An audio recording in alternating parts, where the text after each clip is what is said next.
Okay, we're back. Yeah. I don't know why his grunting is so funny to me. 84 should be correct. You know, I meant to look up how many bananas, if any, we need to enter the final level. Why don't I just go up and see? Because I think I can... I might be able to. Might be able to just go knock on the door. That's not where I wanted to go. I think I could just knock on the door.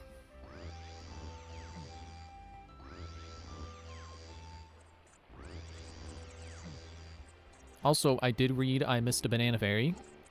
Because apparently some of them... I didn't even think about how, like, how are there 20 banana fairies if there are only 8 levels? It's like, yeah, they put some in a lobby.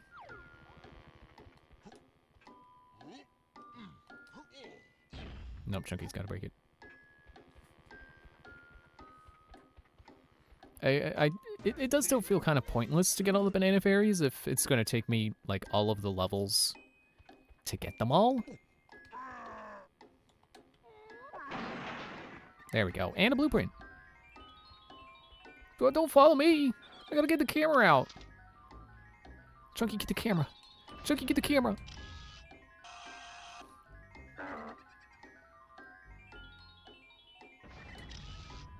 Gotcha. So there are 4 on DK Isle, and there are indeed 2 in the final level. So that makes up for not having 2 more levels, basically. It does still feel weird to me that this game is only 8 levels long. It feels longer than that. Oh.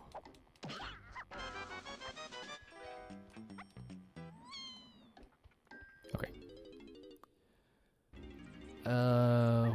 Where even is the... Can I even get to the lobby of the final level? It's like Hideout Helm or something like that. I don't think I can. I'll worry about it later. You know, it might still be locked because of, you know, K-Lumsy keys. Bats, get away.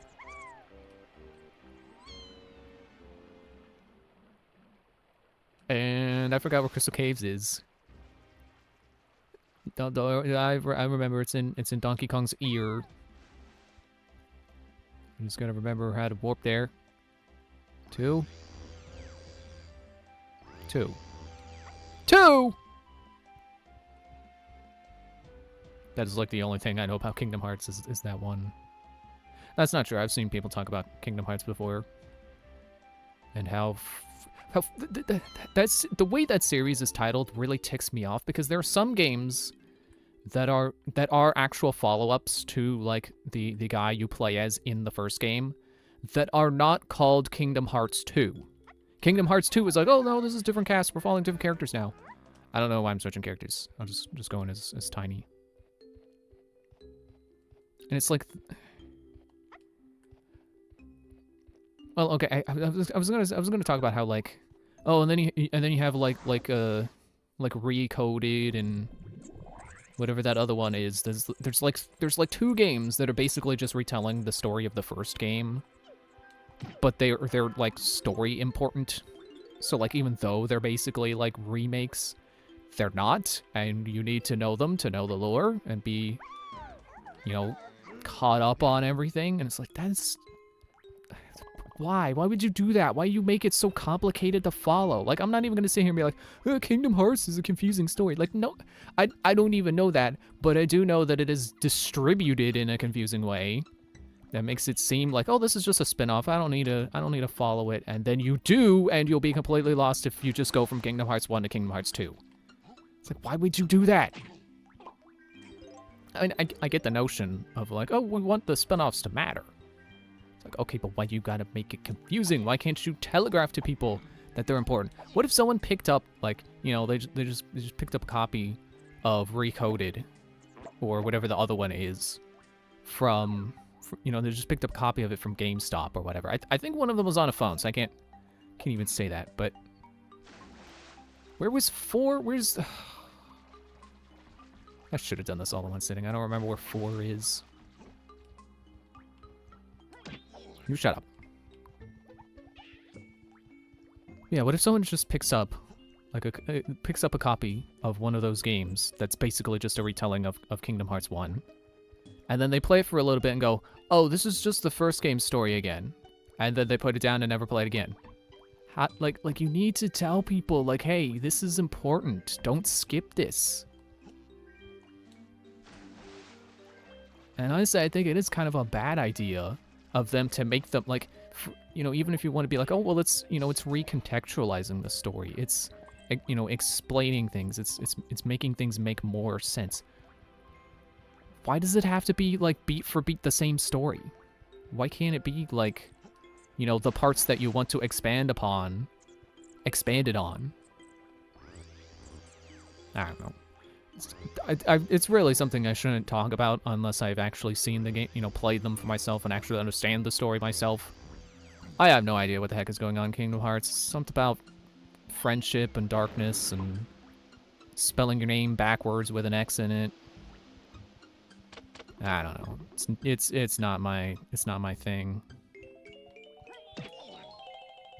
Like I know there are people who be like, no, you gotta give it a chance. It's so good. It's like, eh. I got other things I can spend my time on, like Donkey Kong 64 for the 8th time. Like, who's gonna play Donkey Kong 64 for 9 times in a row? For, you know, if not me, who's gonna do it? There's got to be someone. There's got to be someone who plays Donkey Kong 64 100% 8 times, and it's got to be me. I'm the one to do it. I don't know why I was spending so much time with that joke when it's like, that's not the point I'm trying to make. The point I'm trying to make is like, oh, I'm just not interested in it. I'm not interested in Kingdom Hearts, and that's okay. Because I have things I do like, and I'm busy focusing on them. Hello. Goodbye. That's such a funny idea to me. You're just up on a cliff minding your own business, and suddenly someone teleports in front of you, punches you twice, and then teleports away. It's like you gotta wonder what you did to deserve it, and also how did they do that?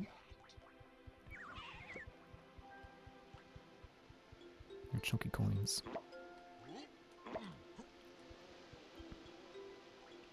I should probably be Diddy, because I'm looking for the warp pad that gets him over to his bananas.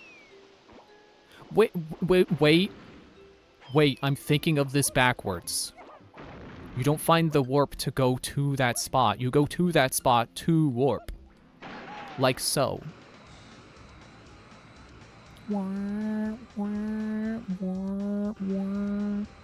Whoa, almost touched the ground. The floor is lava when you have a jetpack. Man, my Crystal Coconut cap is 30 now? Thought it was 20. Okay, there it is.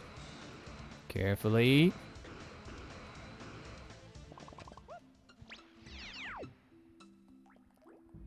Ah, I thought this was the one. Did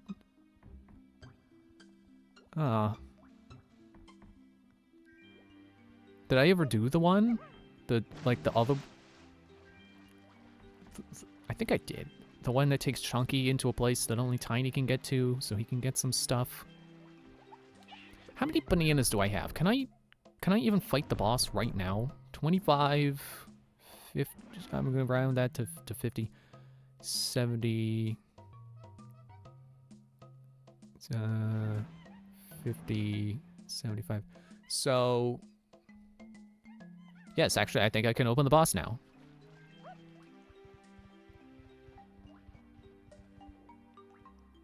All right. Man, I'm kind of laughing at myself for like, man, what the heck was that Kingdom Hearts rant? Where did that come from? What prompted that? I haven't been thinking about Kingdom Hearts.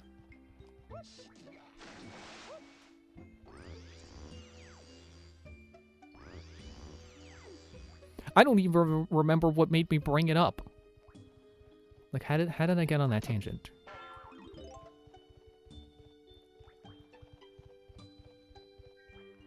But I'll tell you what I have been thinking about lately. I've been thinking about a new story idea.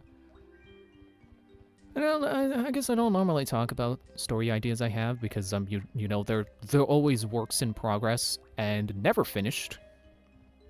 So they don't normally feel worth talking about, but you know, it's something to talk about right now. I have been thinking about a new one. So it's Chunky and Lanky both have 75. So let's go with them first. Oh, it's 350. Right, okay. Well, I think I do still have enough. And if not, then I'll just know how many I do need to go get. Ah, shoot, actually, no. Because when because then I will give Chunky's 75. And that'll bring me down to 200. And then I need, you know, 200. I don't think I have 200 amongst the other 3 Kongs. So yeah, I gotta go get more bananas. Oh, he didn't have 75, he had 70.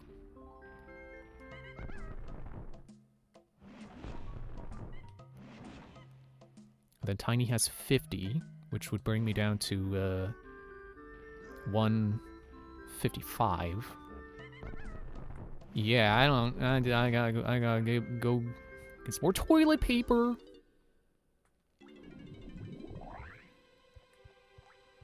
Okay, so the story idea I've been thinking about lately is I don't think it's anything too groundbreaking. It's just an idea of like, what if a guy just got to like live in a sitcom? Like he could just jump through the TV and just live there.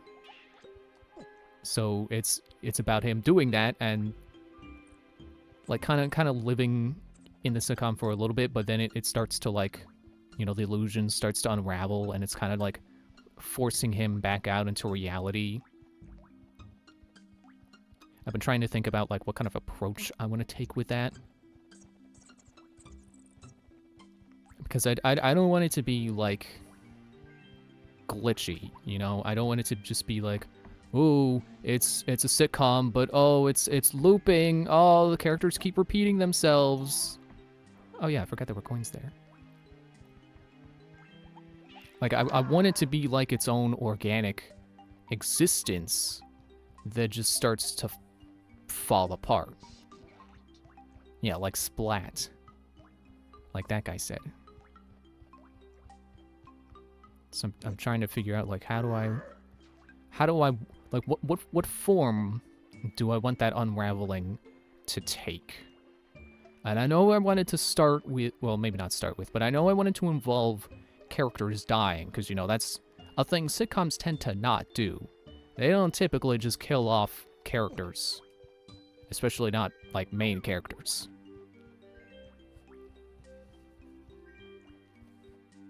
I forgot where I was going. Right, I'm gonna get up on that cliff, because that's... I don't think I've been there as Tiny yet.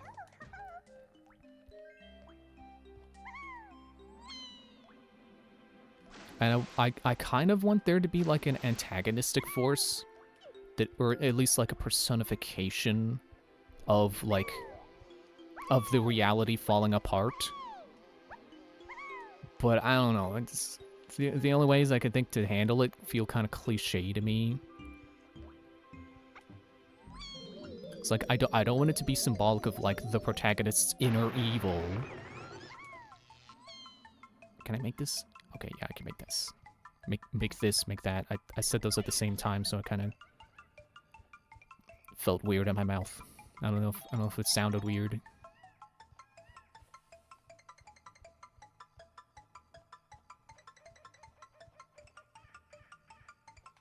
There we go. Okay, I knew there was the this.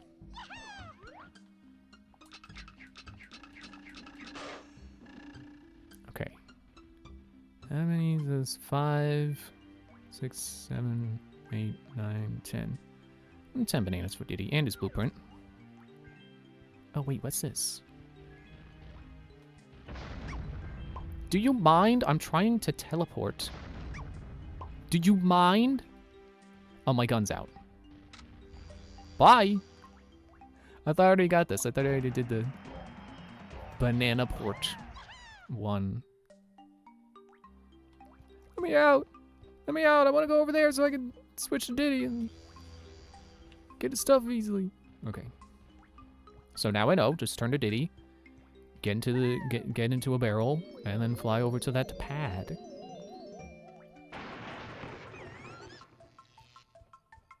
It was actually kind of funny how it feels like Crystal Caves is more complicated than the water stage.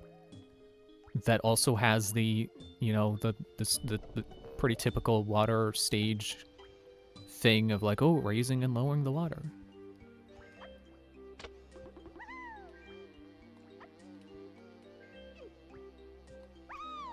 And I'm also trying to figure out how do I make the story interesting from the start? Because if the setup is like, oh look, it's like a regular sitcom, but then it starts to unravel.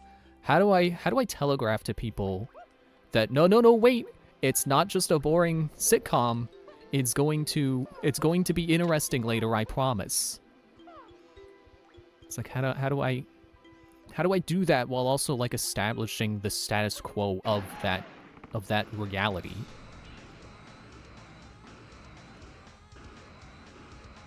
I'm sure there's probably some way that I can show the status quo while also hinting that like, hey, this isn't gonna be this way the whole story. Okay, back over again at 4. And there we go. Do it right this time. You like peanuts?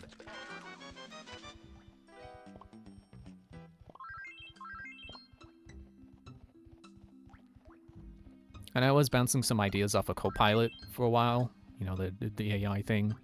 It's like, yeah, you know, AI, whatever.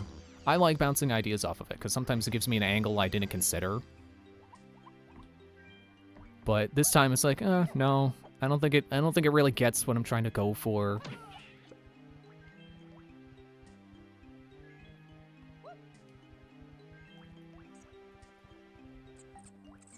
You leave me alone, bats. No, if I've already been in here, I got everything.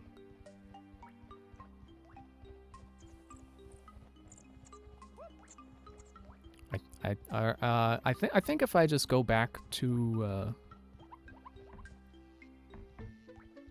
wait, is that? Yeah, there's the igloo room that I keep forgetting where it is. There should be a good source of bananas. Which was the train of thought I was on. It's like, well, why don't I go back to the cabins? So not the igloo, but the cabins, which is another area where it's like, oh, every Kong has their own special room. Excuse me, I don't know why I was changing. I want to go as Diddy. I want to... Actually, I think I need to open this... Someone else? How do I open the igloo? There's bananas up there. I need the jetpack.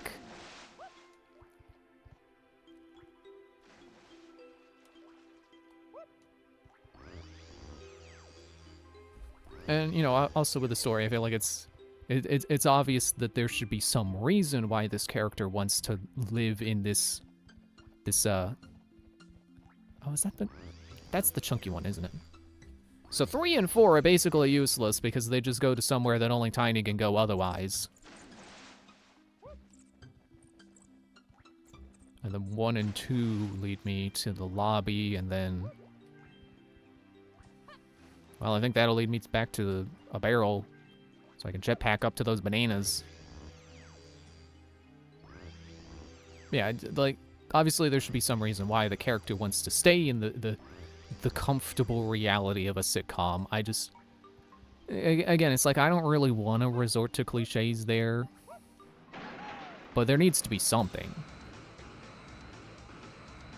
Yeah, see, over there... I think probably each of those rooms are probably going to have a bunch of bananas. Probably. Did I say probably enough? Probably.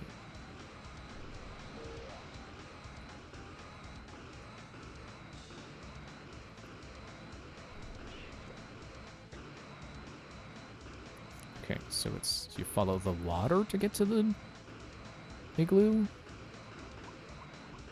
Where's that? There's the igloo.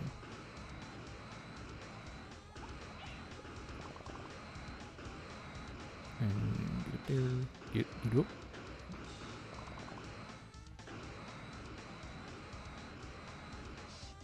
Oh. That's how I open the igloo. There we go. Ow. I'm gonna tell Chunky on you.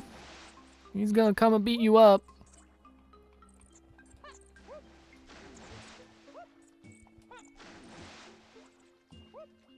There's the barrel.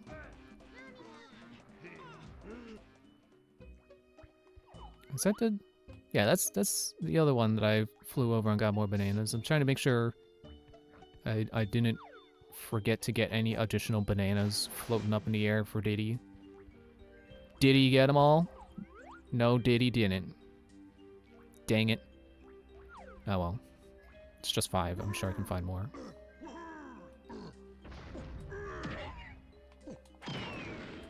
Oops.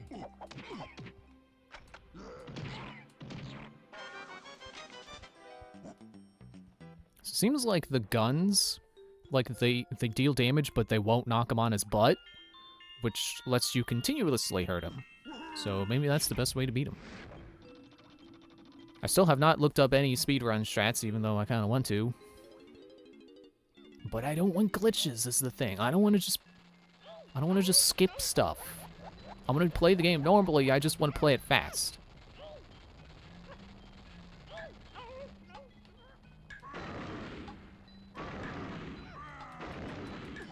Nope, nope, no, no. I'm gonna keep doing the spin. Do the spin. The spin, so you move. Can I shoot them? I cannot, I cannot, I cannot.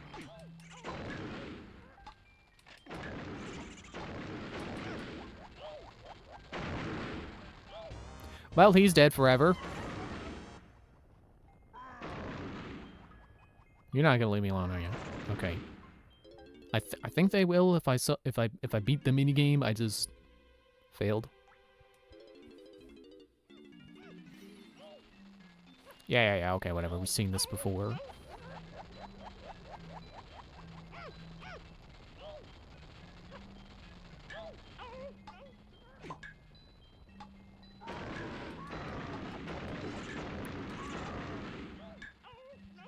So I assume they're only speeding up the fuse. They're not actually... It's not like a one and done situation where one of them gets to it and you instantly lose.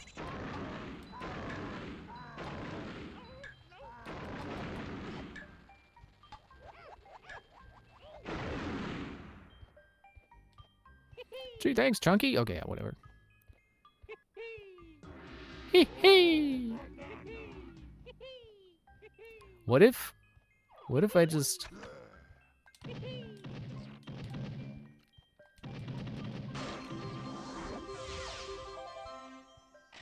And then I don't grab the gold banana. I don't need it. Too many collectibles in this game? I don't think so.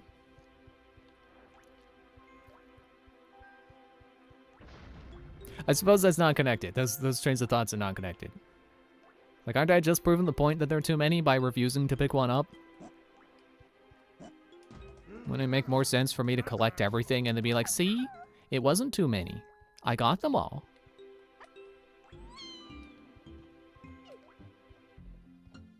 I don't know. I swear I'm prone to that, where I'm like, I try to prove a point, but then I end up proving the opposite point.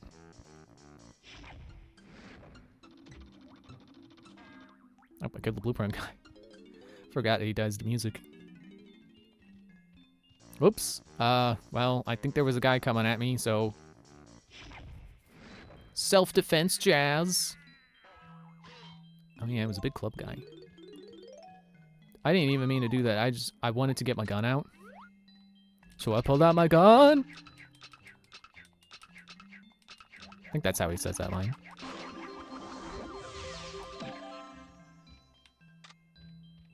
Have some jazz. Oh, wait. I just remembered that what you gotta do is you gotta get him to hit this button. But also, it's gonna make a gold banana appear, and I don't care.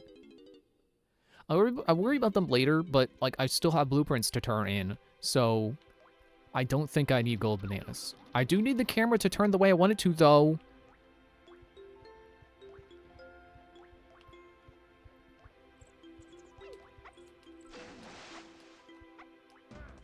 Okay, and then I think Donkey has a balloon in there. I know exactly what banana this is. It's a whole bonus episode is what this is.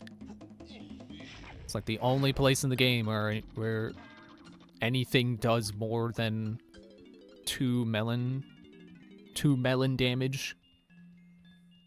Or melon slices, I guess. Oh, there's bananas up on the door, too.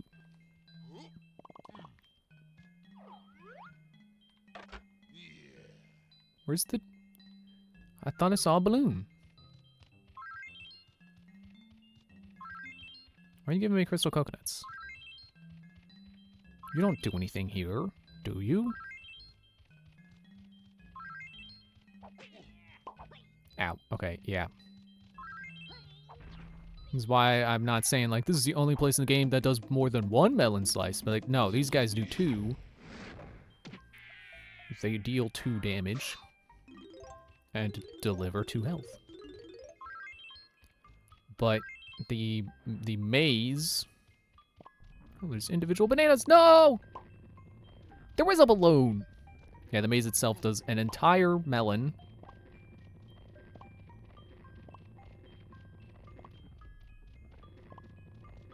Which is really the only challenge to it.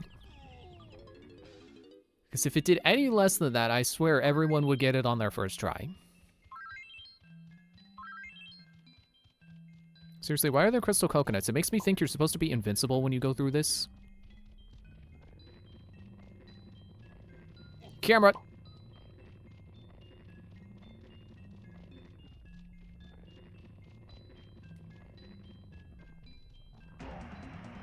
Shut up. I don't care.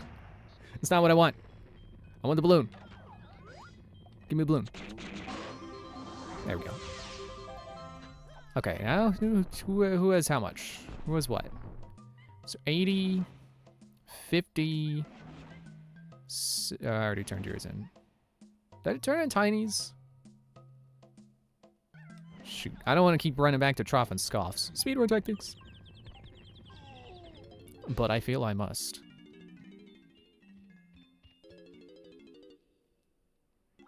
I've also been playing Shantae lately. Like, still playing it. I finished Shantae mode. And I also did Risky's campaign. Both super fun. I don't know why I ever had a problem with the game when I first played it. And now I'm working on the friend mode. Which is honestly not as fun. But I think it is built to be more of a tough thing. It's more of a challenge.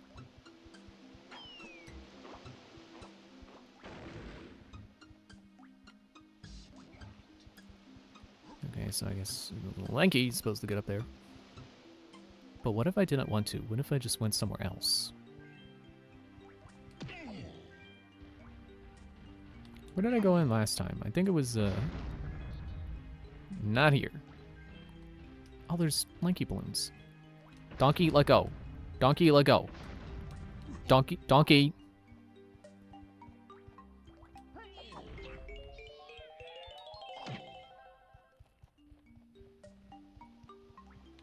Guess I should have taken the warp to Cranky's. Is there a warp in here?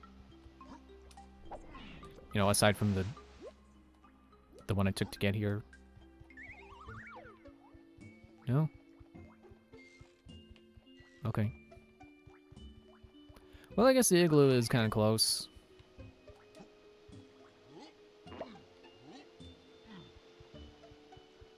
Let's go back from whence I came.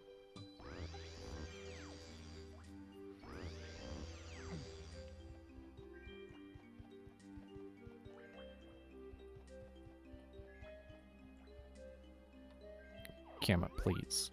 Camera.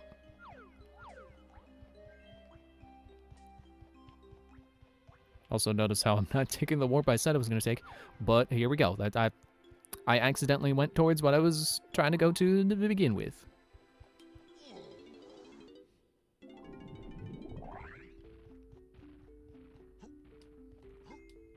Okay. Here's 80 more bananas. I was going to say balloons. It's not in this game. I mean, well, you pop balloons, but you don't collect them necessarily. They're not a collectible type.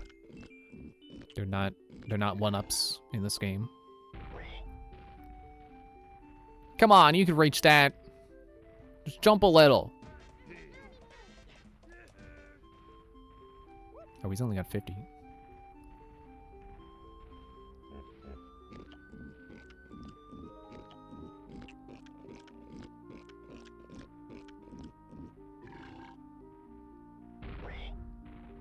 You could totally reach that.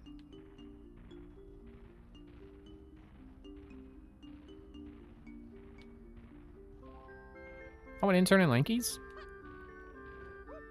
Is that how many he gave? No, that's how many he gave. So then Tiny hasn't turned in any. And she's got enough. So there we go.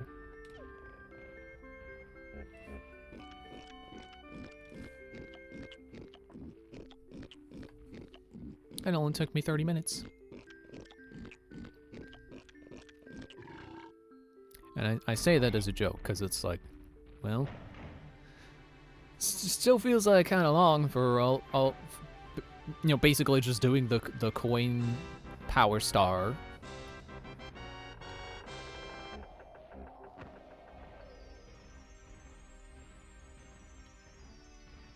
Donkey must enter.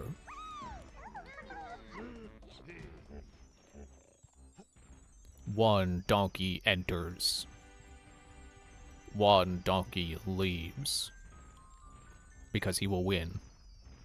There is no other donkey, it's the same one, because he's gonna win.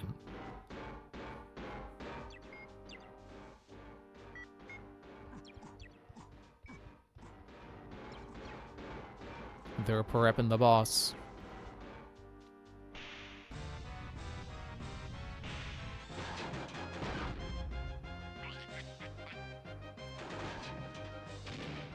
Oh, I forgot that the stage even changes to be Crystal Caves.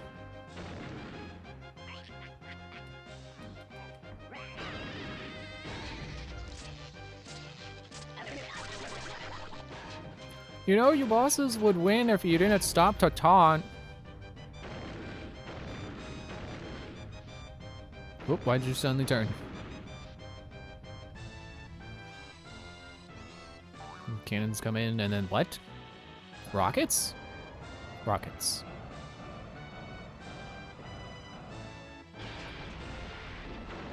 Whoa, okay. I meant to jump that.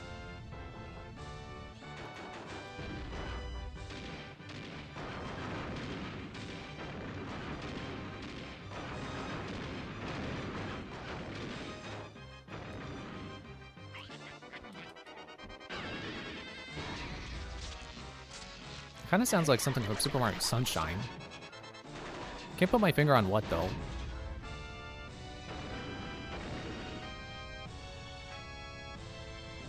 Oh, and his AI said it's time to do the slam.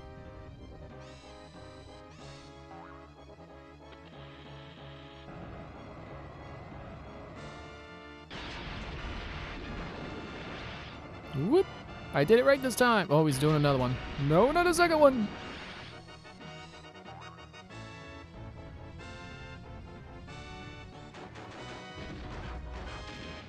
Okay, but how come that didn't make a deadly shockwave? It's just a regular rumble.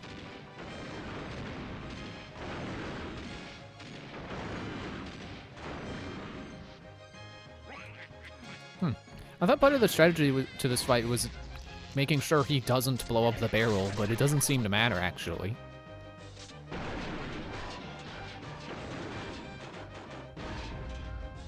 Did you lose your rockets too, or just the guns?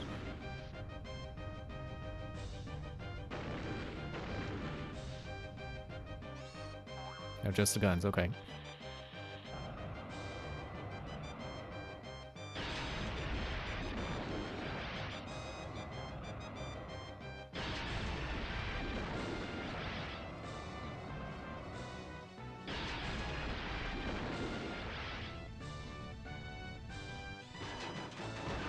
You got no cannons. What are you gonna do?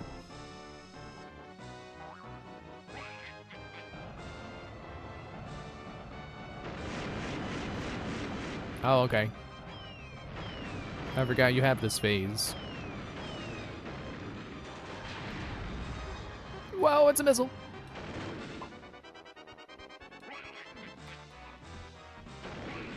Oh, I gotta get his face. I didn't get his face.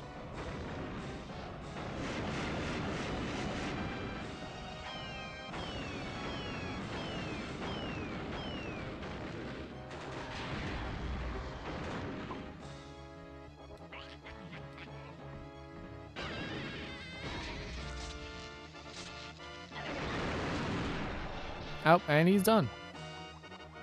And here I was thinking like, oh, I gotta figure out how to avoid taking damage from the missile. I'm gonna die. No, easiest. Honestly, easiest late game boss. I don't know where you would consider late game for this, but we're definitely in it because you know there's that guy, there's one more boss, and then there's the final boss. That guy was easily the easiest of the three. Oh wait, I could just exit level. And I believe we have enough to open, was it Creepy Castle? Is that what it's called?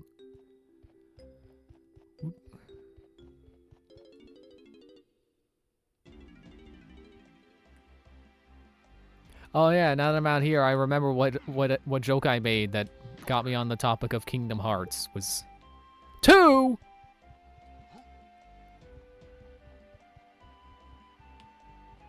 Because naturally, everyone's first thought when they hear the number 2 is, man, I really hate that Kingdom Hearts 2 is called Kingdom Hearts 2. You know what? I was gonna go Donkey. I was gonna switch, but no, I don't need it. I just need to remember where the cannon is. And also that there is a banana fairy out here. On an island. Somewhere.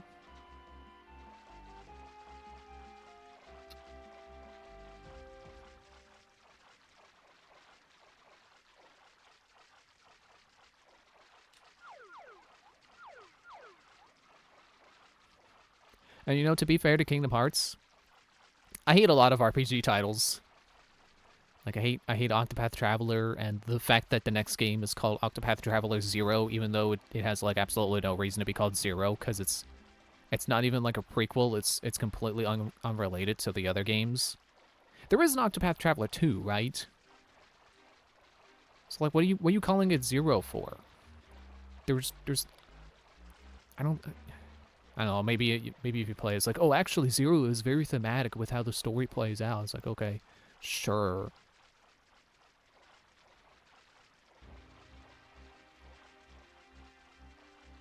You know, never mind the fact that there's an RPG series. It's called Ys. You know, YS. I think most people pronounce it as Ys, but I think also most people don't agree on how to say it, so if that doesn't tell you how silly its name is. Oh, no, don't shoot the fairy donkey. That's not okay. Shoot it with the camera.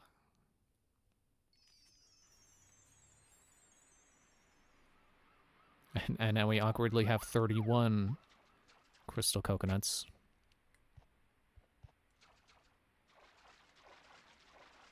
And, you know, there's also, like, you know, another one to come to mind is, like, Chrono Trigger. Like, you know, nothing against any of these games. But what the heck are their titles? What is going on with these titles? Like, okay, Chrono, I get it, because it's about time travel. What is Trigger? It's not about guns. Why is Trigger in the title? What time are you triggering?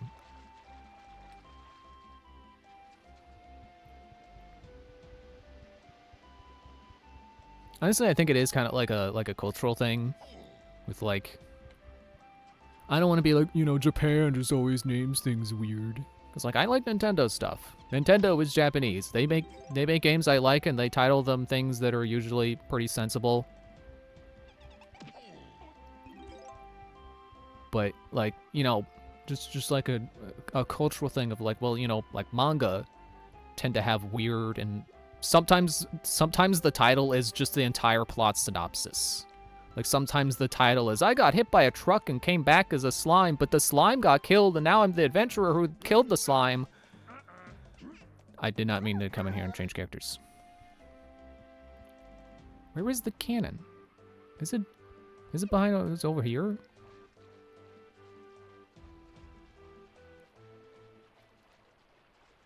I mean, you know, the title's sometimes weird just to stand out. It's like, that's fine. What does that switch do? Oh, it's just an easy banana. I swear there's a lanky banana inside too. There was a banana for him that requires the use of his barrel power, and it's inside the jail. So why does jail have so many lanky bananas?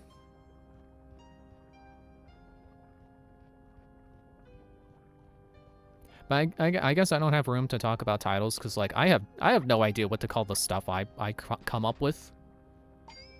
Like, I swear, like, a majority of the stuff I have is just like, yeah, that's just a placeholder title for now. I'll come up with something better later. It's like the story idea I was just talking about. Its title right now is just The Black Sheep Show, because it's about a guy who doesn't, you know, he doesn't fit in the family because he's not from the same reality. And, you know, I just add on show there to, you know, give you the inkling of like, oh, it's about a fictional show.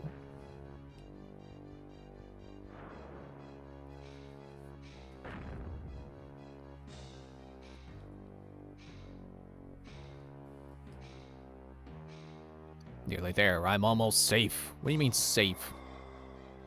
Oh, the blueprint guy.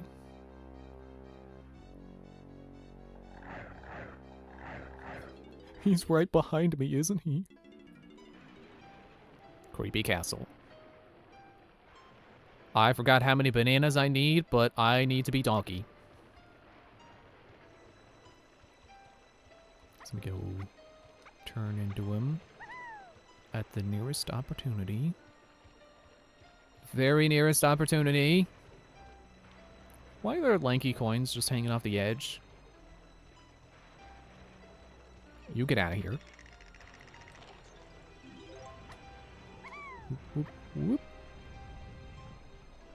There's a very long trail of bananas for Donkey. I'll hit a barrel eventually. I think this is like the one level though that's... Hang on.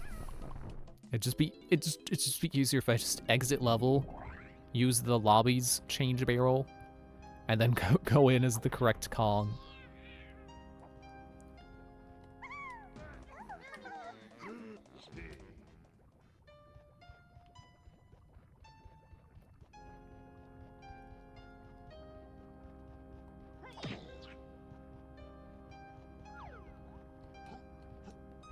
You know, I think in general there is...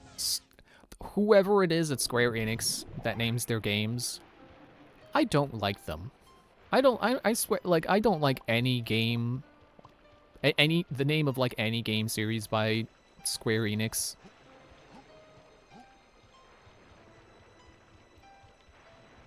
Do they make Dragon Quest? Like, I guess that's an acceptable name. But, like, even Final Fantasy, it's like, why are you called that? Why are you self-aware of the fact that you're a fantasy? And you're not even the final one. They were like, you're like the biggest RPG series in the world. Well, actually, I think technically that's Dragon Quest.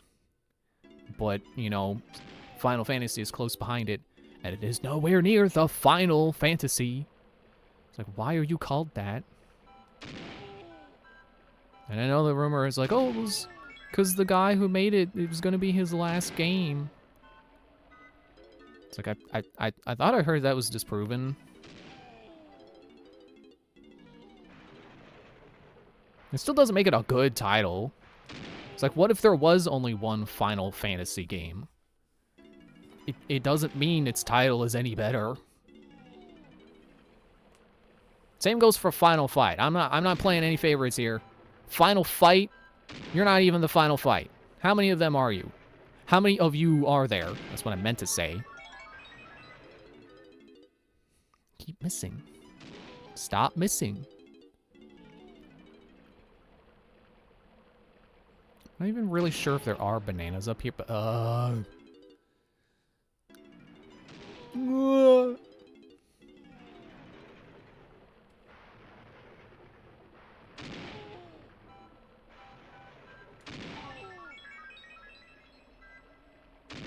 Nope, nope, too soon. All right, whatever. I'll come back to you if I need more bananas, but right now I don't. I mean, I do, but I don't. You know, I do, but I don't. I need bananas, but like I don't know that I need them that badly right now. You know, I don't know that I'll be hurting for bananas if I don't absolutely make sure that over there has bananas or not.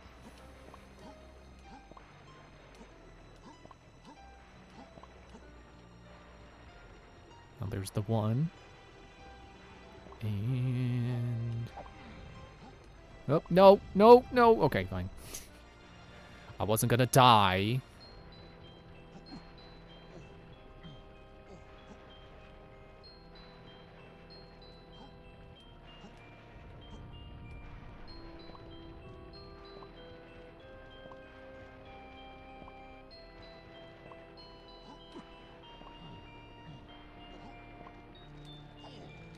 Why don't you use skeletons? You're not scary.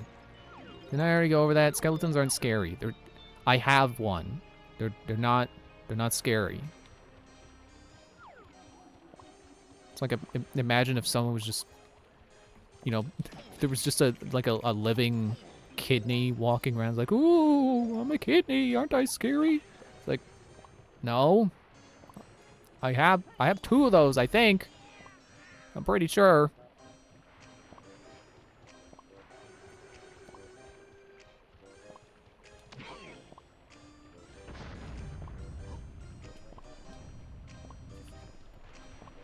I think it's wild I'm already at half of Donkey's bananas. It's bananas that I have that many. And watch this. I can go in here. The trail changes to tiny, so you know what I'm going to do? I'm going to rise to the occasion.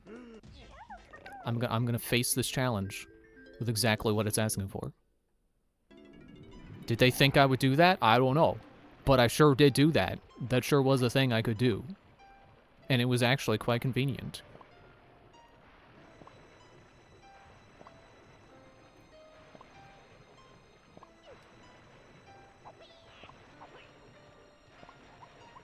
There's 3.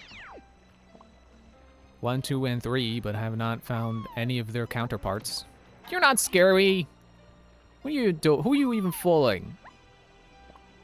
You think there are any kids who played this game and they were scared of nothing until they saw that guy and then like, oh no! Not the guy in a sheep! And there's 4. So it seems like the warps just as you go higher in the place, they go higher in number. So maybe 5 will be at the top.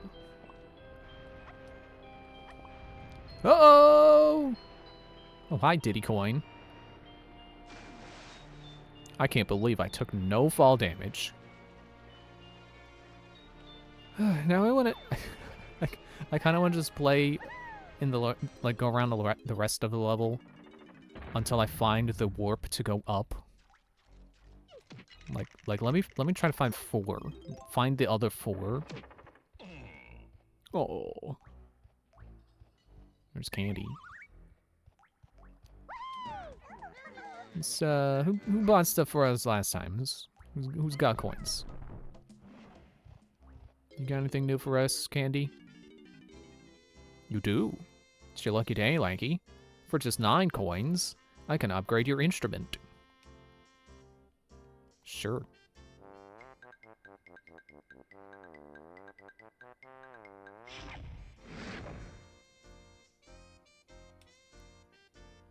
No melon this time, though.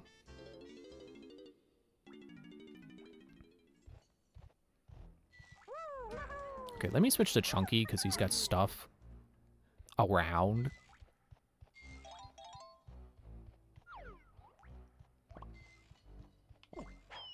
Oops, not that.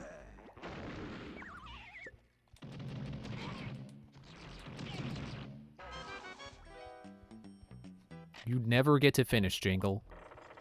I will never let you finish. Why does it feel like it sounds like a Ultimate Custom Night line? I will never let you finish. I will never let you play out entirely, William Afton.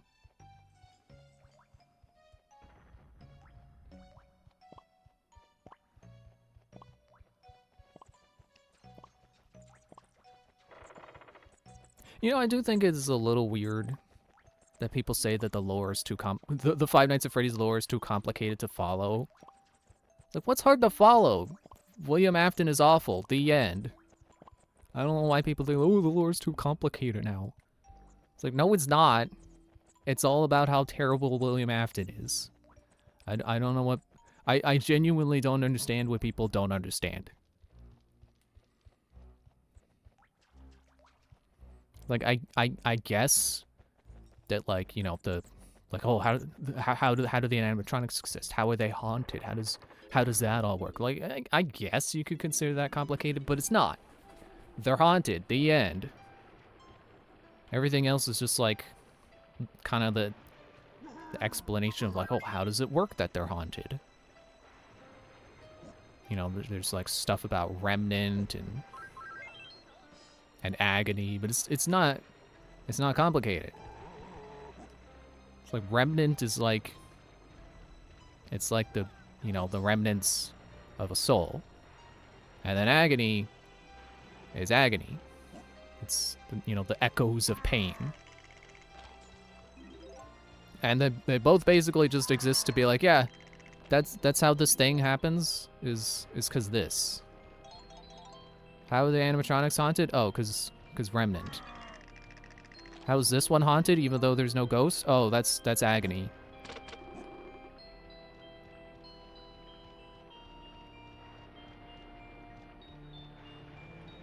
Like, I'm legitimately thinking about, like, okay, what Five Nights at Freddy's lore do I know? And none of it sounds any complicated.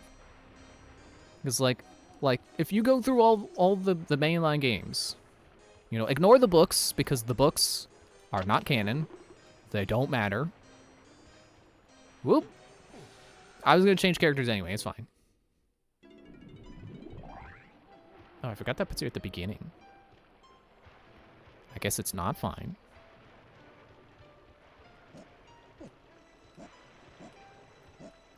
It's like, okay, what does each Five Nights at Freddy's game tell us about the story? The first one, oh, I can get those coins now. The first one is just like, oh, there's haunted animatronics and a killer. How do I go off of ledges without falling? Ooh.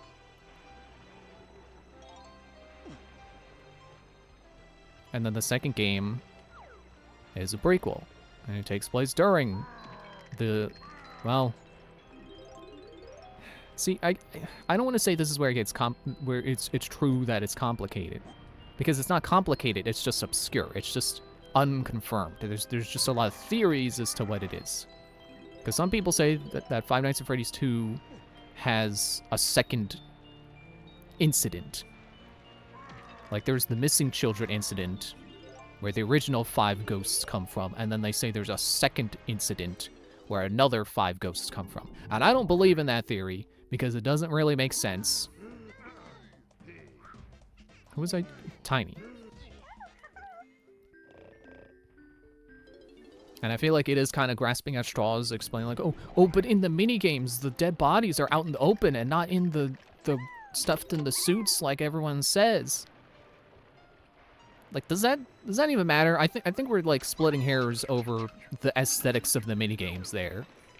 Because, like, do I need to point to the, you know, the absence of, or was it the absence of broken glass, or was it that the broken glass is on the outside in Midnight Motorist?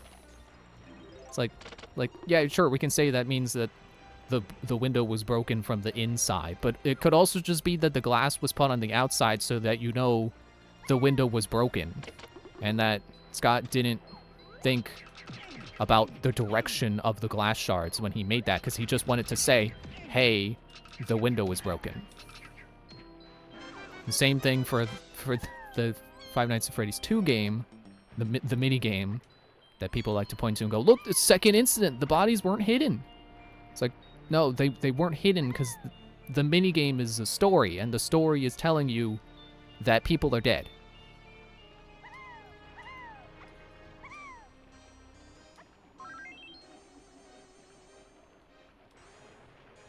Oh, that's the entrance. Oh.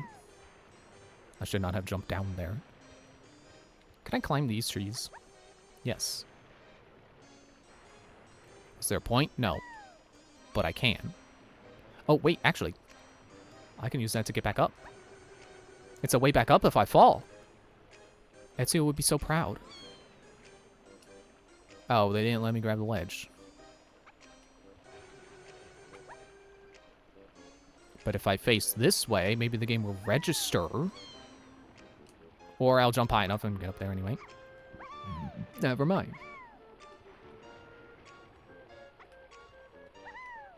But yeah, anyway, I guess the gist of Five Nights at Freddy's 2 is that it's a prequel, and there is stuff that can be interpreted differently, but is not confirmed to really be anything more than just, this is when some murders happened.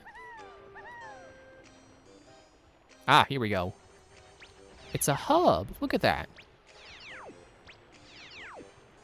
It's just straight up a hub. Like never mind whatever I was saying before. Any other level I was saying, like, oh, it's kind of like a hub. You can warp here and then right to there. Like, this is a hub. This is straight up. They're all in a row, so you know where you can go. I didn't mean for that to rhyme.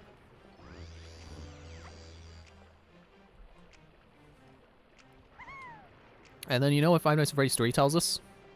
The killer died. That's pretty much it. Killer died, and now he's in a suit. You know, it's irony or something. He died the same way he hid his crimes.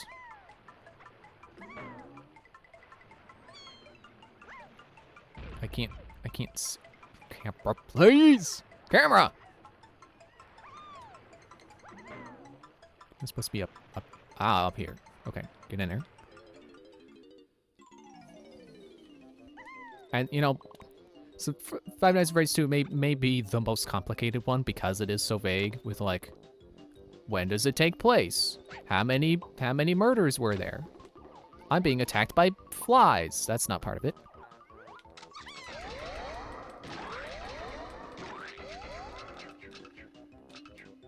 Where'd you go? Hello? Did I win? But yeah, I don't think there's any other way to interpret Five Nights at Freddy's 3.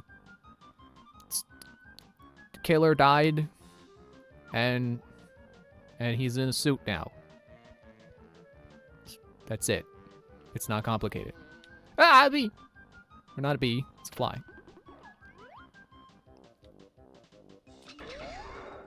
Are you why I haven't won yet? Is because there's one left? Are you the one left, or have I just not spawned more? Get back here.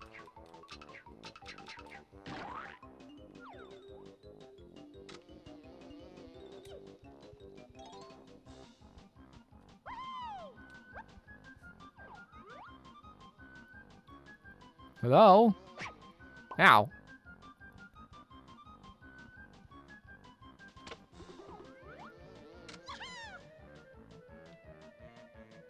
Oh, the reticle turns green when it has a target tracked with the tracking ammo. There we go. Oh, that's it? I guess I'll pick it up. I may need it.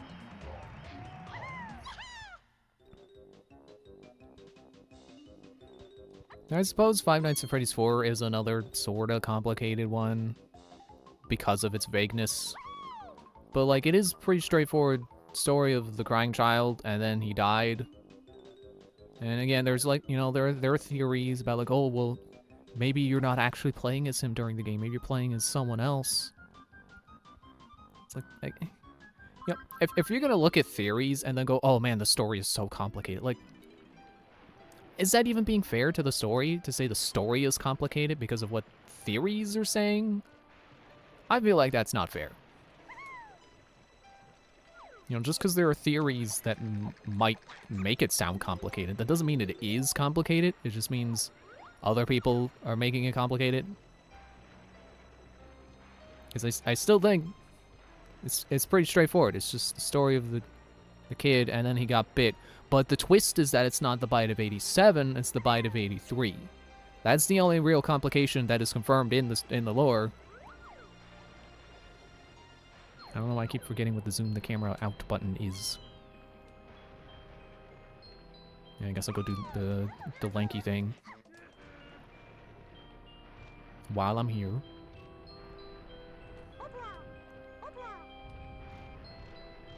Also, I think one of these doors opens and it really isn't clear. I think it's the bigger one, because I think Lanky's gonna go into this one if I hit the button right. Oh, I need to go get the upgrade. Now, Lanky just bought us some music upgrades. Who's gonna buy us the next one? I'll go warp down to Cranky right now. Can I see?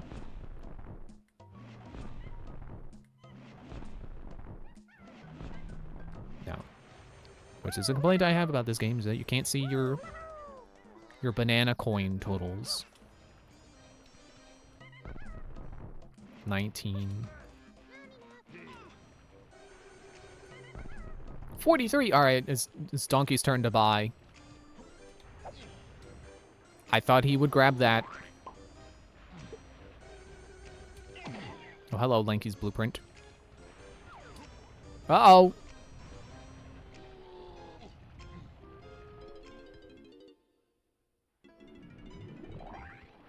It's okay, I can just go to the one warp, and then and that'll warp me to the hub.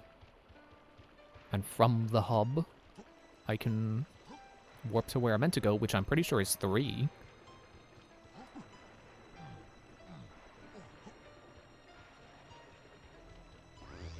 Yeah, I realize I'm thinking in circles here, but I'm still stuck on that. Like, is it really fair to call the lore complicated when looking at theories, when the game itself doesn't really say any of that stuff? Yes, so I'd like a potion, please. Bigger butter spatchum. Super duper simian slam.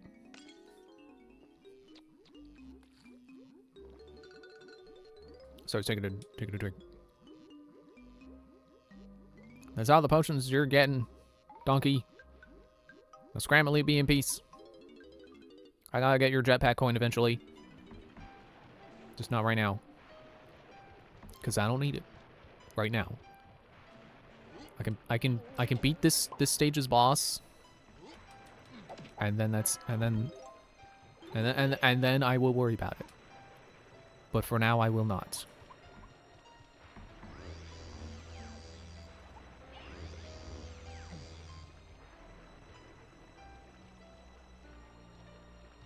Where is the... There it is. I knew there had to be a barrel around here somewhere. Who did I do? Lanky. He was doing something. He's always up to something. As orangutans always are.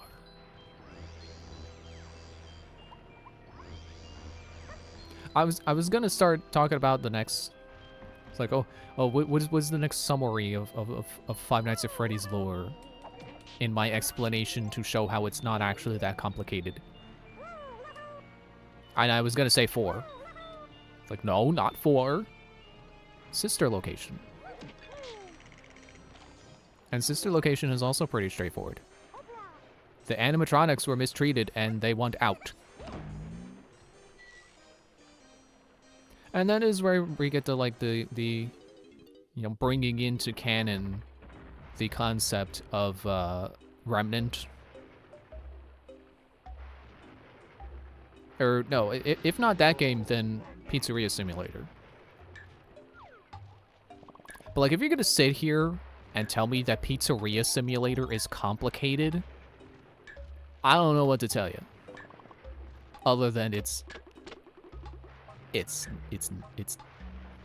not.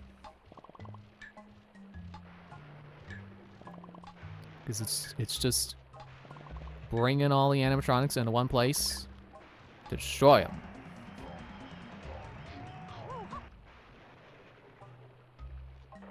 Are you gonna tell me to get out? Because I don't want to get out. I got bananas to get, man. Where are you going? Camera. Ah. Okay. He's not telling me to get out. Good. It's like, there's the door. You don't have to leave. Normally people would say, but you can't stay here, but I can loiter a little bit.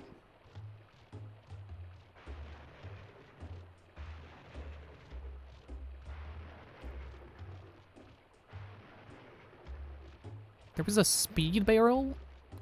There's a barrel that lets me move faster? And I didn't need it? What? Why'd they even put it here then? Okay, I think I'm turned around because I think when I came in, yeah, the camera was facing this way. Possibly? So I don't really know where I've been. I want to make a Fruity Maze joke, but I don't know where I'm going with that joke. That's the problem. Okay, that's where coins were. So then, yes, I think I've gotten everything. Yeah, Fruity Maze is also part of the Pizzeria Simulator lore.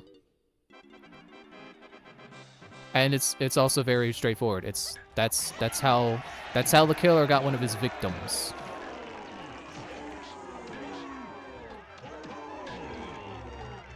Really, like, Midnight Motorist is the only complicated piece of that lore, but it's really just, again, it's not from actually being complicated, it's just from not having a straight answer, and probably never will have a straight answer. Ah, I feel like that is so loud. But it might just be me, I don't know.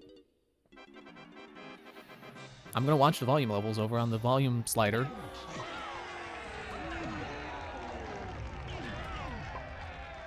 Let me put my hand down. Okay, it might just be me. I think it is capping out where the volume is supposed to be capping out. Dude. How long is that one? Jeez. I don't remember how many battle crowns I need, so I should probably get this.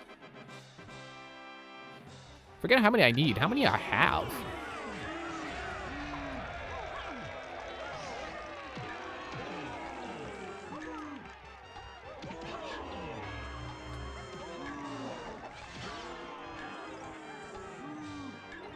But yeah, at this point, I feel like the answer to Midnight Motorist is pretty straightforward.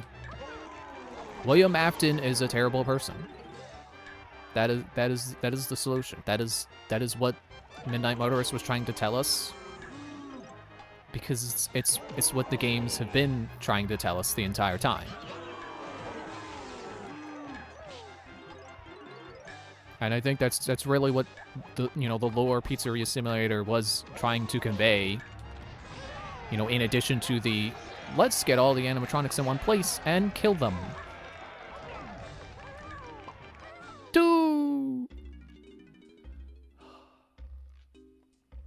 Because when you look at the other snippets of lore in Pizzeria Simulator, other than the main story of let's destroy all the animatronics, it's about how Afton is terrible. Actually, I say that, but I'm trying to remember. Like, okay, wait, are there any other? No, right. Security Puppet. Which is also about, I'm gonna say his first victim. You know, there's debates about like who was the first, who died first. I'm gonna say Security Puppet is the first victim. That's the first victim. It's about the first victim.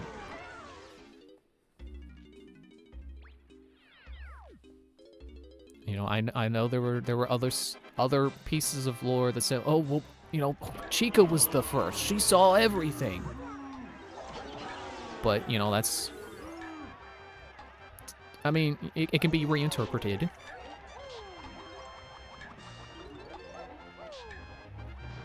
And dude. The interpretation that I like to go with is that Chica wasn't the first victim, she was just the first one put in an animatronic suit.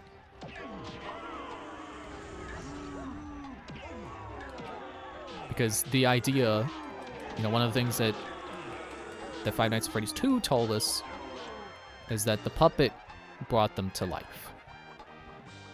So if we say, oh, well, the puppet was the first victim, and then Chica was the first one given life by the puppet, I feel like that makes a lot of sense.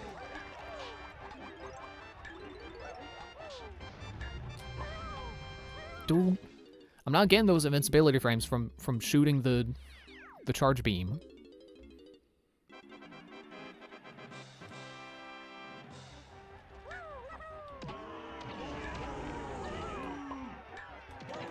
But yeah, considering in the same game, you also have Henry saying, "A wound first inflicted onto me that I let bleed out." Like, yeah, I think the game was trying to say the puppet was the first. And also, Afton is terrible. The two things the Pizzeria Simulator was trying to say.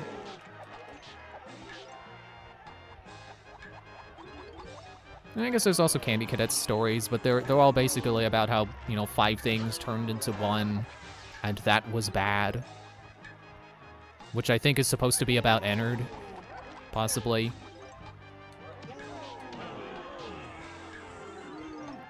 Which I don't know if Ennard is necessarily made up of 5 souls, but, it is a conglomeration of animatronics from sister location.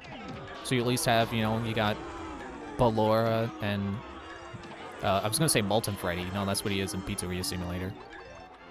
You got,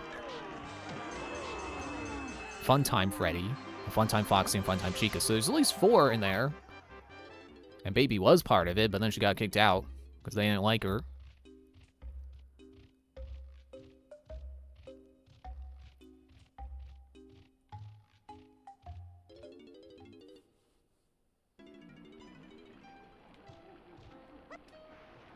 Okay, and then, yeah, I can get Chunky a thing. Just zip on in here real quick to change characters. Boy! Pretty sure he knocks politely on that door with his knock politely power. Like so. And there we go. This was one I had to look up on my first playthrough because I did not remember seeing Tim do it. And it just doesn't look like a thing you can interact with. So I just assumed that the building was just attached to the greenhouse to be like, look, it's a full building, and here's the greenhouse, and you go inside the greenhouse, but you don't go inside there. That's just for set dressing. But no, you do. You do go inside. And it's a mystery.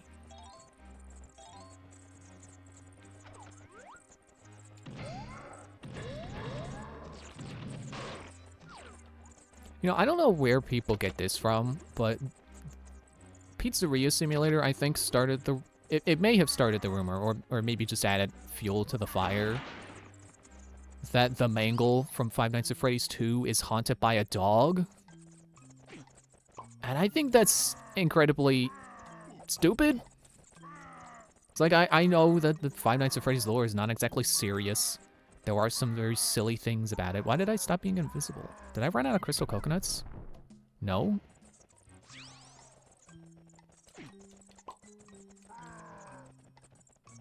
What am I doing? What do I... Do I need to be invisible? Yes, because it apparently makes me on the same level of existence as the bats.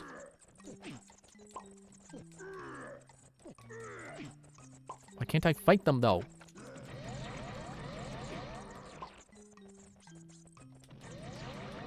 There we go.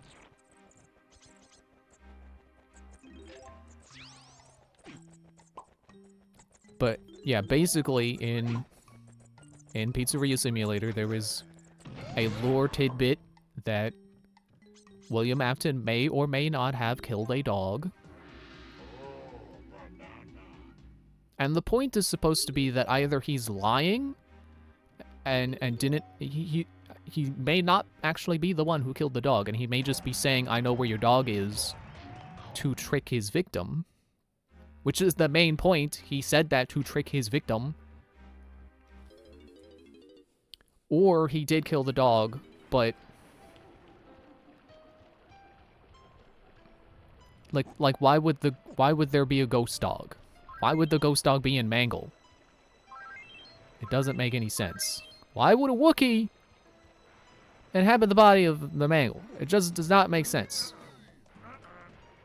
Well, I guess I should change to someone more acrobatic.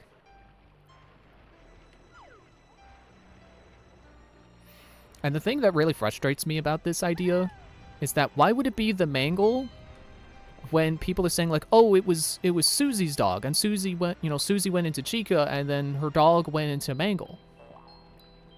First of all, why would Susie be an old animatronic, but then Mangle would be one of the toy animatronics? You know, two different waves of animatronic. But second, Chica has a cupcake. Why would the dog not be the cupcake? I think there even is like inklings of like maybe the cupcake is haunted. So if people really want to say like the dog is haunting something, why don't they say the cupcake?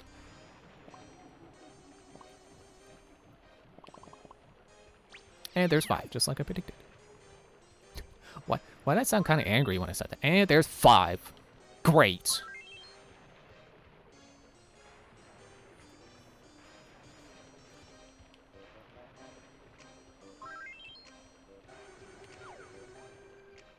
Yeah, and then there's a Ultimate Custom Night, which is also pretty straightforward. It's hell. It's literally William Afton's personal hell. That's pretty cool. What? Hello? Is that not how you get those? Is there one more level of ground pound? I don't get it. And maybe I never will. But what I do get is Pizzeria, or no, Ultimate Custom Night slower. And again, like there's theories. They're like, oh well, maybe you're not playing as Afton. Maybe you're playing as Michael. Maybe. I don't know, there's a bunch of like lines from the animatronics that put some lore into question, but again, is that really the story being complicated, or is it the story being vague and then people making up complicated theories to try to make everything make sense? Which I think is the real problem. It's not that the lore is complicated, it's that people want everything to connect. They don't want there to be any retcons, they want everything to make sense in the context of one single theory. Which reminds me of people trying to make Donkey Kong Bonanza fit into the Donkey Kong timeline. They just don't want to accept that maybe possibly it's a reboot and none of the past lore is canon, or at least none of the stuff that people are trying to make sense of. You know, maybe this is the new story of how Pauline met Donkey Kong, and maybe Donkey Kong, the old arcade game from the 80s, isn't canon anymore. And... oh, okay, there's a button up there. Thanks. And it is really funny to me to see people bending over backwards. But no, but actually, no, it makes sense because when you consider the life of a gorilla, it's like, no, just, it's okay. It's okay. As a Zelda fan, trust me, I get it. It's okay. Retcons happen. They were loud. You don't have to make up some theory about how, no, actually all of it makes sense because actually it's all connected. You know, let me show you my poster board with thumbtacks in it with strings. It all makes sense if you follow this squiggly line. It's like, no, it's okay. I don't think the developers care. I don't think the developers gave it the same thought you did. And that's okay. Alright, what else is there? Well, I guess there's the basement.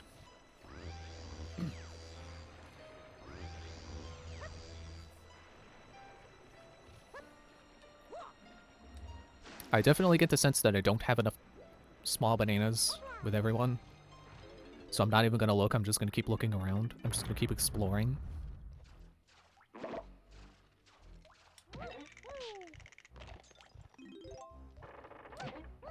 You're chunky blueprints. I thought you were blue for a moment, but no, you're chunky blueprints. Excuse me. Oh, I guess there is, like, you know, maybe people are confused from, like, the Steel Wool era of Five Nights at Freddy's. Where does this go? Because Help Wanted kind of sets things up as like, oh, actually, none of the games are canon. But like, if you follow the story to Help Wanted, you know that they did happen, and that it's a lie that they didn't happen. Cause see, it's like one of those double bluffs or something, where they say it didn't happen, but actually that's the lie. So like they say that, oh, it didn't happen, it was all a lie, but the lie is that it was a lie and it was actually the truth. It's a cover-up. Actually, I think I can reach that blue. Oh well, now there's a second one. I should probably get to the middle here.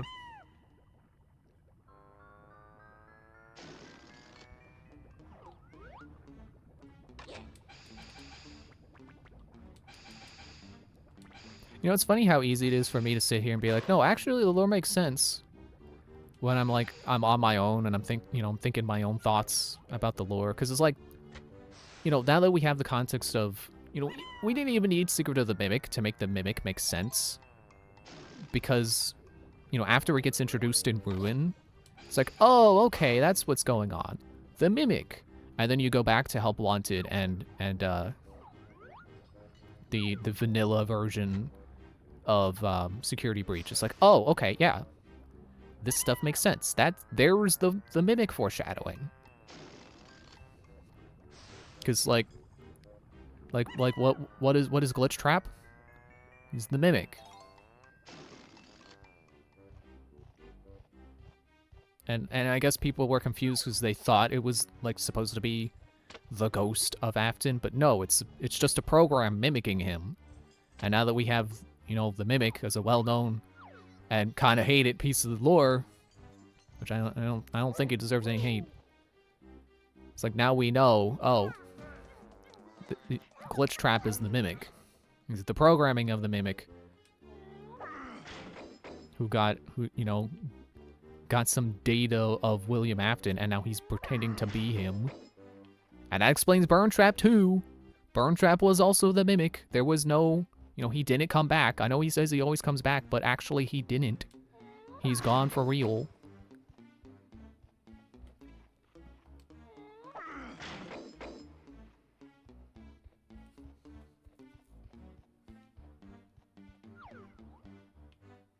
Oop, okay. Camera being a little wonky. And I think you can even explain Vanessa. It's like, well, you know, what's going on with her? Why is, you know, what is up with Vanny? It's like, oh, well, her mind is infected by the Mimic's programming because it can do that. Which I suppose, you know, is a little bit of a stretch, but like, you know, there's a lot of weird stuff going on with the games, with stuff that is possible in that universe. I don't think it's that much of a stretch to be like, yes, mind control. So the Mimic infected a person and has now created a copycat villain, like quite literally a copycat villain or copycat killer. Okay, let me make sure to get these bananas as deity.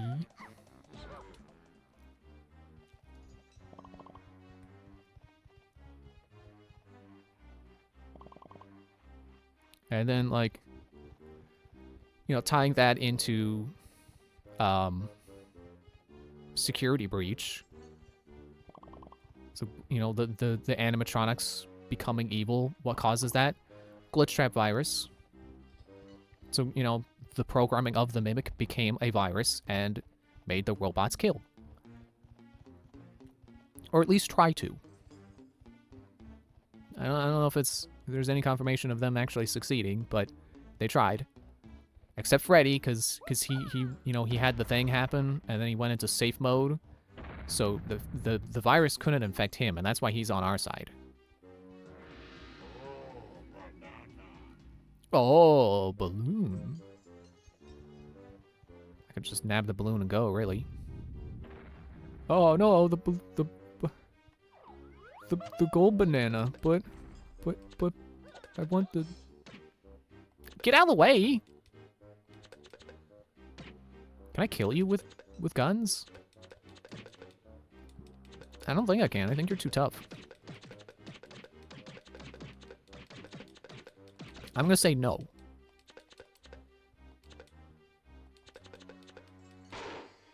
And yeah, there's also like a snippet about, or a thread that was originally like, what does any of this mean? But then you get that, you know, they introduced the Mimic, and it's like, ah, there's your answer.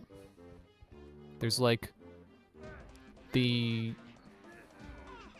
I know there is at least one log that talks about how there's some worker who's like, I tricked that creepy robot into helping me.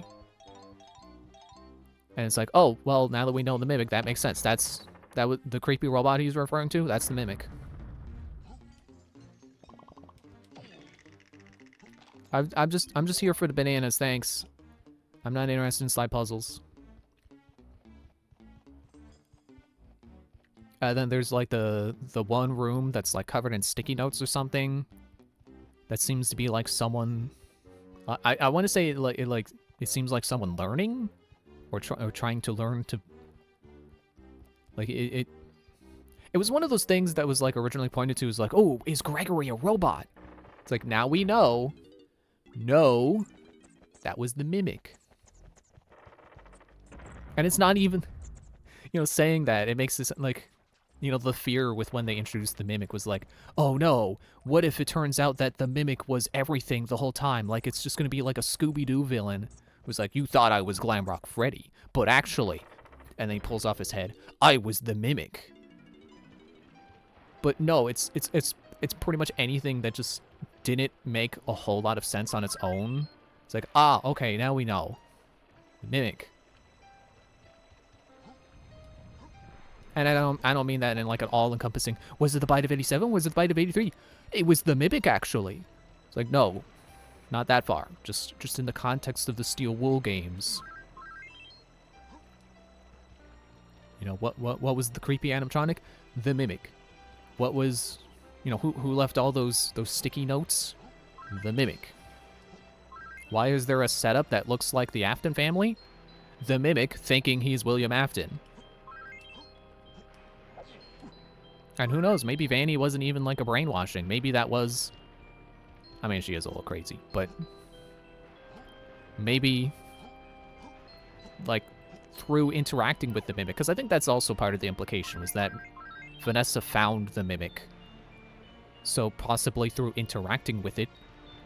Why'd you go down, Drawbridge? I need you up.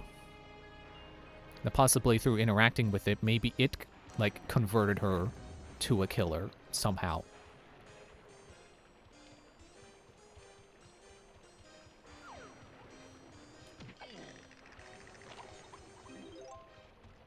But yeah, I guess that's those are my thoughts. I mean, I guess I did leave out what was the AR one called? Special Delivery. I never played Special Delivery. I don't hear about its lore all that much. They shut it down, so I guess it's no longer canon now anyway. Possibly something like that. I don't know. I think Hellblunted does have a lot of stuff in it that's like, ooh, does this contradict previous laws? It's like, no, it's a mobile game. They were just trying to make a fun little AR game. And that's, you know, it's like, oh, but did all the agony floating around in the air. No, it's just a gameplay mechanic. It's not. I don't think that's how agony is supposed to actually work. Anyway, I'm gonna go on break. I'm gonna shut up about FNAF right now. I'll spare you more ramblings. Or maybe I'll come back and think of more things. Maybe I'll come back with more things I thought of while on break, and then I will ramble even further.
How unfortunate for you. I thought of more I wanted to say. But actually, I think I forgot to finish a train of thought. Man, I really do that a lot, don't I? I was saying how, like, oh, it's funny how when I'm thinking about the Five Nights at Freddy's lore on my own, that it seems so straightforward. I don't even know if I finished the other half of that, like, that sentence. Was that, like... But when listening to other people talk about the lore, and they say something that contradicts a belief I have, I don't really have a way to contest it. It's like, yeah, okay, maybe I am wrong, I don't know.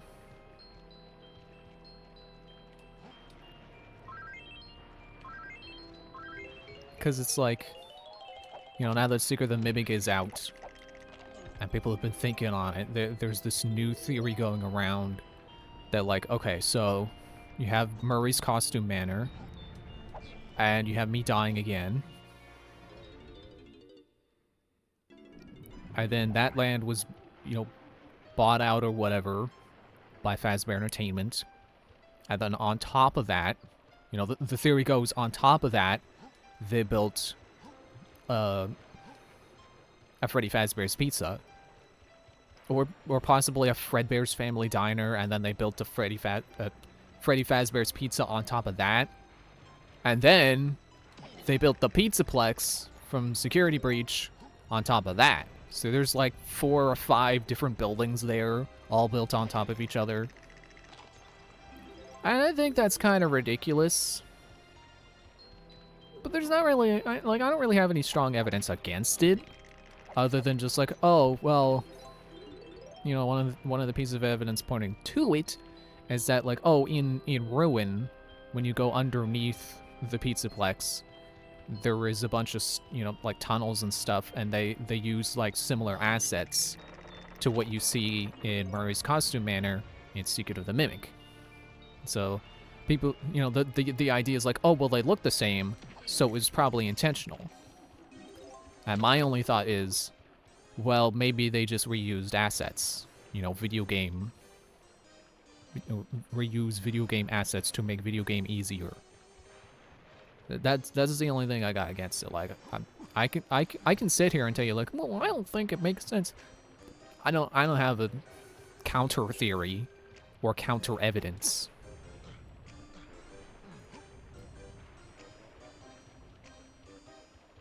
I mean, you know, Ruin, actually not even Ruin, just like the, although I suppose that, see, here is a tricky thing about the lore. What do you consider canon and what do you consider not canon? That is like the only tricky part, I think. And again, it's not complicated, it's just tricky. It's, how do you figure out what is and is not canon?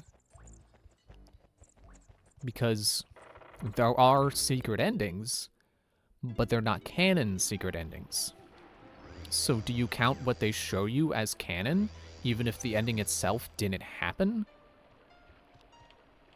So, like, Sister Location has the ending where you, instead of following Baby to the scooping room, or not following her, because she's not physically leading you, she's telling you the directions. She's acting as a GPS, and you walk there by yourself. She's telling you you go to the scooping room, but you can instead go to... I'm trying to figure out where I'm going. I'm going to the hardware store. No, the library. Museum. I meant to say museum, not library. The hardware store was the joke. Library was not, but I need to be chunky. Anyway, I swear I'm hyper today or something. I don't know why. I had an energy drink yesterday, not today. But instead of going to the scooping room, you can go to, it's like a surveillance room. But that ending's not canon. So is the surveillance room canon?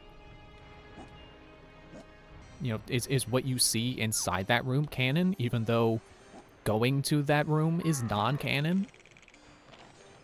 And then, like, what about the burn trap ending in, I keep forgetting what it's called, Security Breach. You know, that ending is not canon, So does that mean that the stuff you see in that ending is not canon? I have to assume yes, because Burn Trap wasn't supposed to be a thing. It was like a miscommunication between Scott and Steelwool. Because he said he wanted there to be, like, the corpse of Afton. But he didn't mean come back as a zombie, he meant as, like, a museum display. He was supposed to be dead still. Ah, there's a balloon. You get out of here. You're stupid. Okay. I think now is a good time to check how many bananas we got. 70, 55, 60, 30, 55. Is there a button to... Yeah, okay. That is not going to be enough. I think it's like 400 now, or 375. So we need at least another 105, if not more. I need to even find banana fairies? What am I doing? Rambling about 5 minutes of phrase lore, that's what I'm doing. I'll keep doing it. Except I forgot what part I was on. Yeah, it's like, what? Oh. Banana fairy? Were you the other way? I hear you! I guess I have to be in there. With the bacon.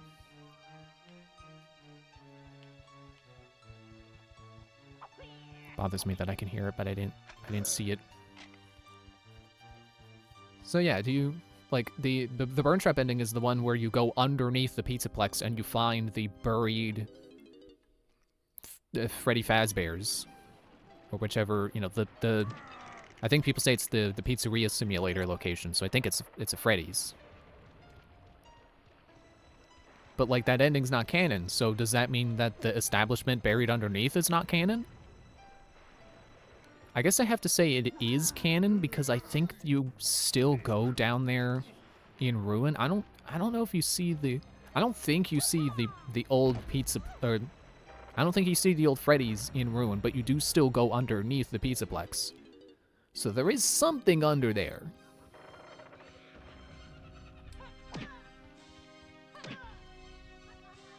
I guess the idea is that even though the endings themselves aren't canon, what you see during them is.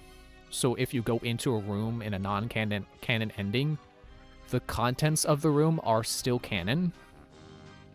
Wait, what? I thought I saw there was another path to go.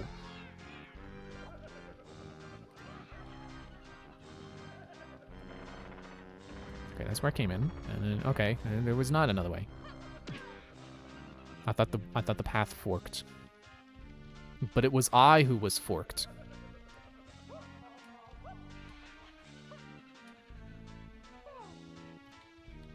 Oh, there's stuff for Tiny in here? How does she get in here? I guess Diddy can hit the button and then Tiny can walk through the door. I don't think the door closes if you switch to Tiny. I can only assume. You know what they say about assuming? Don't.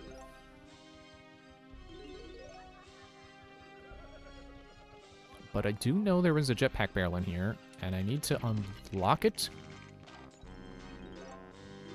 Or yeah, there we go. I was gonna say, or find it, and I'm just not finding it. Good old Rare and their convenient collectible placement to teach you how to do something.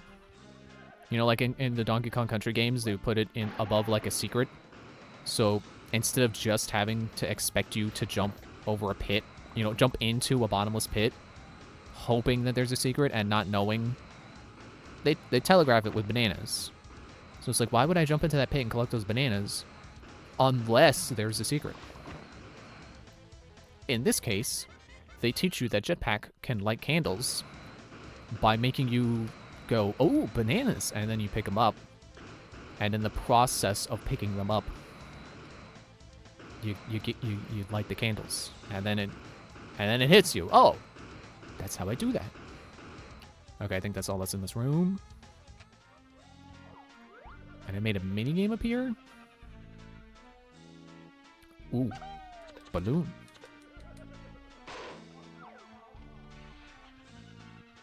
I guess I'll see what the minigame is. It could be fun. But it could also be Batty Barrel Bandit. Okay, Minecart Mayhem. I'll give it a few shots.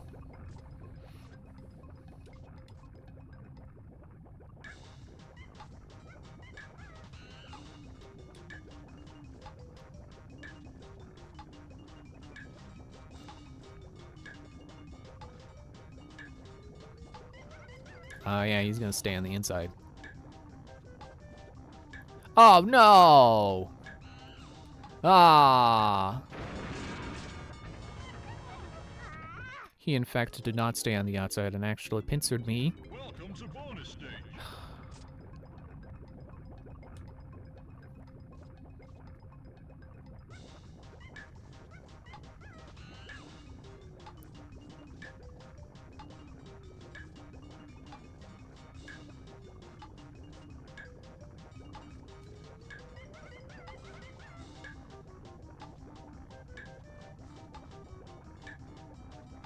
Will this work?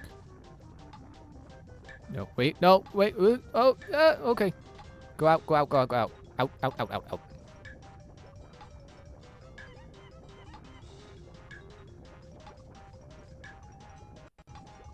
Ah, shoot.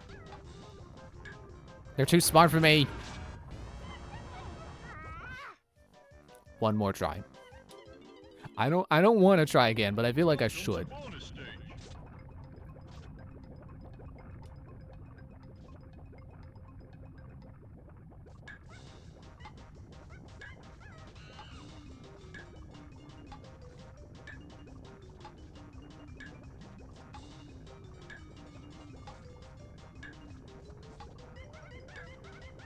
Nope.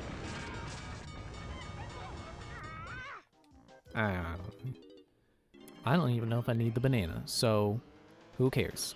No, go back. Don't go back in. Bonus stage. But what if this is the one?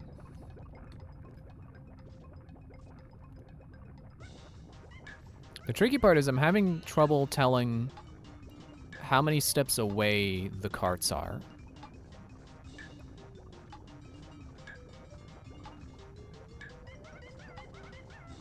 Nope. That time I also fumbled with the controls. I did not make the inputs I meant to make. I did not switch on the rails where I wanted to switch. Alright, time to try to get in here as Tiny then. You shut up.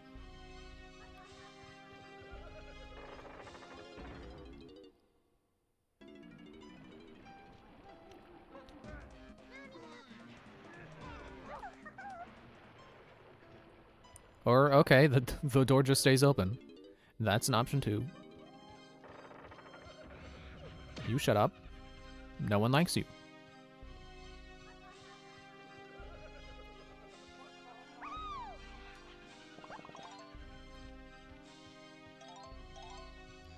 Whoop.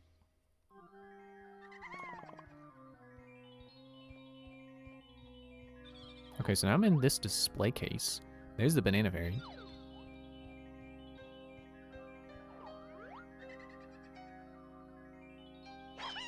Nope, not a grenade. Gotcha. You thought I was gonna blow you up, but actually it was a trick to get you into the line side of my camera. Speaking of camera, please. Okay, so that'll make me tiny and then I can go inside this building. Does it have multiple entrances or just the one? Like, do I want to jump in here? No.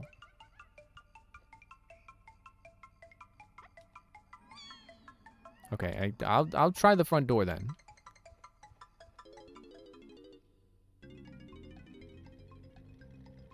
Oh, it's this again. It's like, what? Frantic Factory?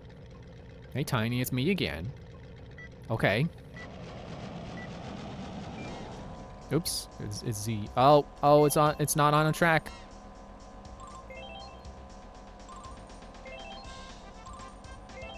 Stairs. Missing coins. Ow. I do like the sound of losing coins, though. That's kind of pleasant. Ka-ching.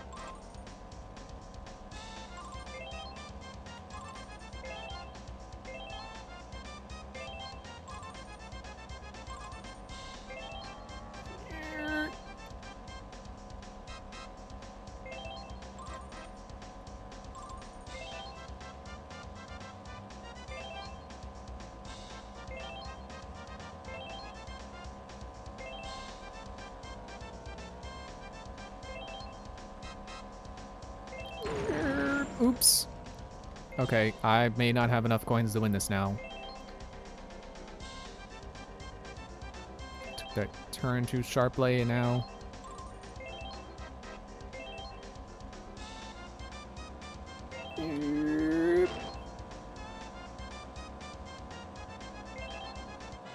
Darn. That's fun though. I want to keep trying. That's the lesson Batty Barrel Bandit needs to learn. If you want me to keep trying and not cheat, be fun.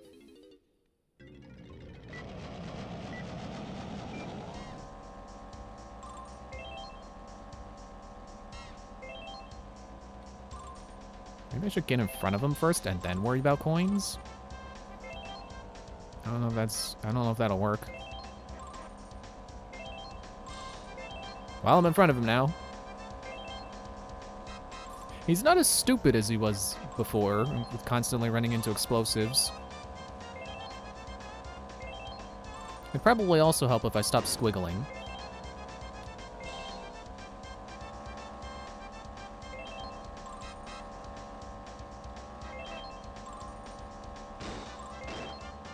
Dude.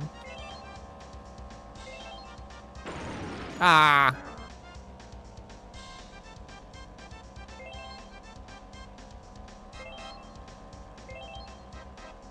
Probably strategically use a miss. Didn't help.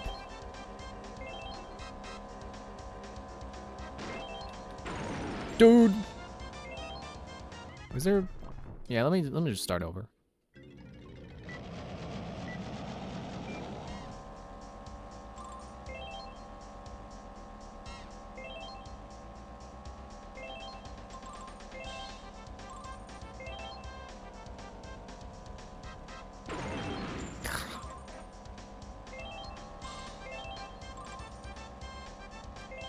Be able to pick those up while you stand on the track if I can't pick you up. You know, now that I've gone through all my Five Nights at Freddy's rambling, it's like, you know what's on my mind now? Borderlands 4 comes out next week. I don't even have anything new to say about it. It's just like, yeah, it's this next week. I want to play it. You would think I'd be replaying like Borderlands 2 or Borderlands 3, or trying to finish Borderlands 1 or pre-sequel. Nope. Still busy with Shantae. Like I said earlier, I'm doing the Friends Forever quest. Or not quest, the DLC story. And after that I might try Ninja Mode, I don't know. I feel like the Risky Boots one and the Friends one were the only ones that were like new gameplay, and then the rest are just like cosmetic. But I don't know.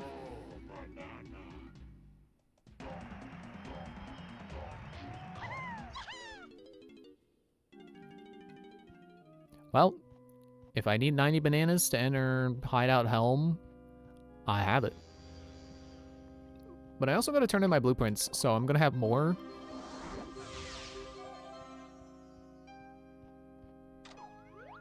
So who knows?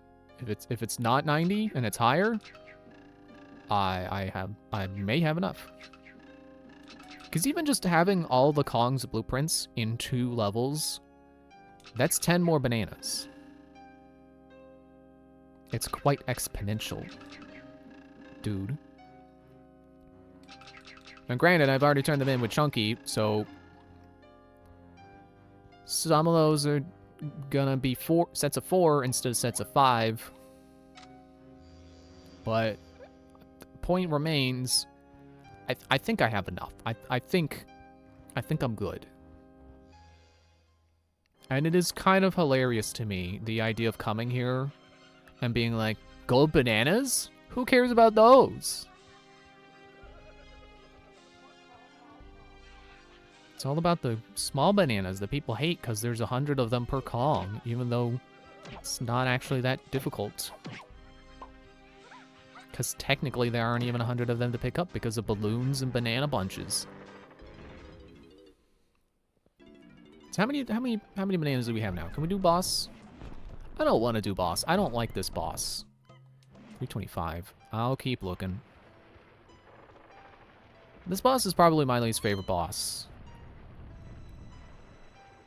He's kind of cheap, honestly.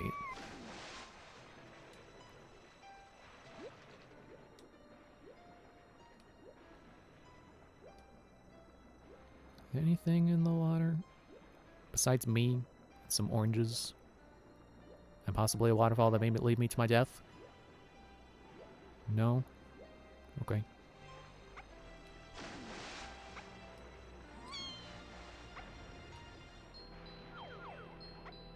I'm not really sure where to look for more bananas now. I guess I could come back as Diddy, get in that barrel, fly around. How many has he got? 55. Yeah, he's gonna have a lot to look around for, flying around.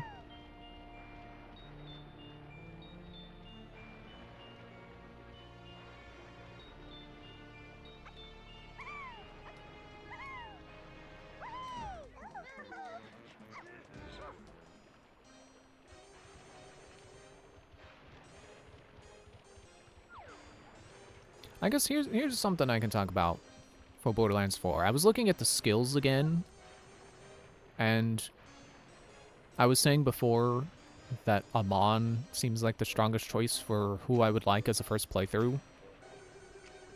And I still think that, but I am a bit like less confident that is like, yes, based off of skills, you know, based off of his skill trees alone, never mind action skills, that I will like Amon the most. Because, like, I know which action skill I want to go with for him. It's the punchy one. And then I know which tree I want to use, which, honestly, it looks like Borderlands 4 kind of forces you to, like, if you use one action skill, you need to go with its corresponding skill tree. Because I feel like Borderlands 3 had a good balance where, sure, there were the 3 different action skills per character, except for Moze, who her thing was the mech. So everything was just different weapons for the mech. Oh, no! I don't suppose there was a jetpack up there, was there? I don't believe there was. Darn! I'll just go back down. Teleport. But yeah, it looks like in 4, skill trees are mostly like, they're not that the perks themselves like only apply to the action skill, but it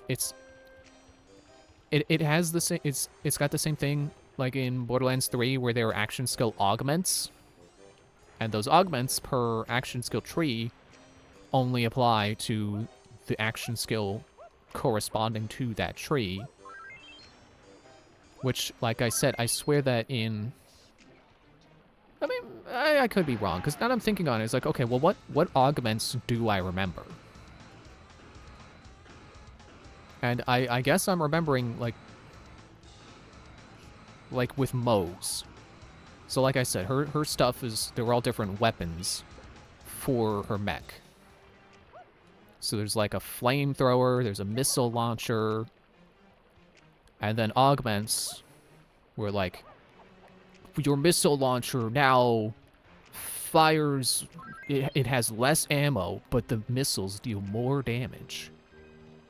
So like, yeah, that's an augment that's only gonna apply to the missile launcher, because it specifically is like, for the missile launcher, it does this. Forgot who I wanted to change to. And then like, for, what was his name? Zane, the operative? He would have like, okay, there's the clone, and then there's the drone, and then a trombone, which I can play. No reason, I just wanted to go with that joke. I don't actually remember what his third thing was. Oh, I was already in here. And then I left because I know that there's a minigame up here, and I'm like 99% sure it's Beaver Bother. And the other 1% is, well, maybe it's Batty Barrel Bandit. Either way, I don't care to do it, because it's just going to be a gold banana, and I don't need it. So, yeah, I think in terms of Borderlands 3 characters, I'm probably remembering wrong. I think what I'm thinking of is like, so you had like two different shapes to like you had two different types of slots. Have I been in here with Donkey yet? I don't think I did. So you had like diamonds, and then you had ones that were like arrows. Not like a, you know, like 3 sticks kind of arrow. It was more like just the two that make the pointing part, but like in the shape of a badge, like you might see on a military uniform. That's the best way I know how to describe that, because otherwise it's like, well, what do you call that? A rhombus? Boy. So yeah, the two shapes. So you had two different slots, and now that I'm thinking back on it, it's like, wait, I think the diamond ones were always this only applies to this, or no, the arrow ones were this only applies to the action skill from this tree. And then the diamond ones weren't like that. But the only one the only characters I think had diamond ones were Amara and... Wait, where did that open? Where am I going? Hello? Donkey, where are we going? The library? There is a library. Don't go on top of the door. Yeah, Amara and Flak. And Amara's, I'm pretty sure were just elemental augments for her action skill. So it'd be like, your action skill now does electric damage. And I think for Flak, theirs were different beast types, maybe? Or no, the action skill was different beast type, and then the diamond... whatever. But I guess point remains, like, Flak and Amara were the only ones who had ones that were quote-unquote universal, and they weren't like earth-shattering things. Like, your action skill now makes enemies explode, and then when they explode, enemies near them explode. Like, no. I mean, maybe as an element, but explosive damage as an element, but not like it would be tied to a specific action skill type.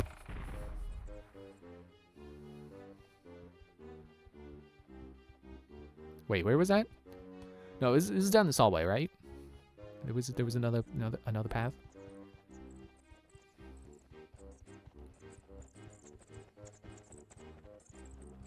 No, that's where I came in from.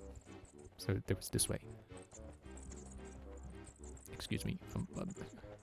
So yeah, it's a yeah. I think I am misremembering. But you know, going back to my main point of like, well, do I want to play as Amon, or do I want to be Vex? Which I did double check that is indeed her name. I stumbled with that because it's like, wait, is she called Vex, or am I just thinking that because I keep calling characters in Bethesda games Vex? I guess not Bethesda games, because I used that name for my Outer Worlds character. It's like that and Starfield. So 2 times. Have you... Maybe Fallout? I don't know. But definitely 2 times for sure.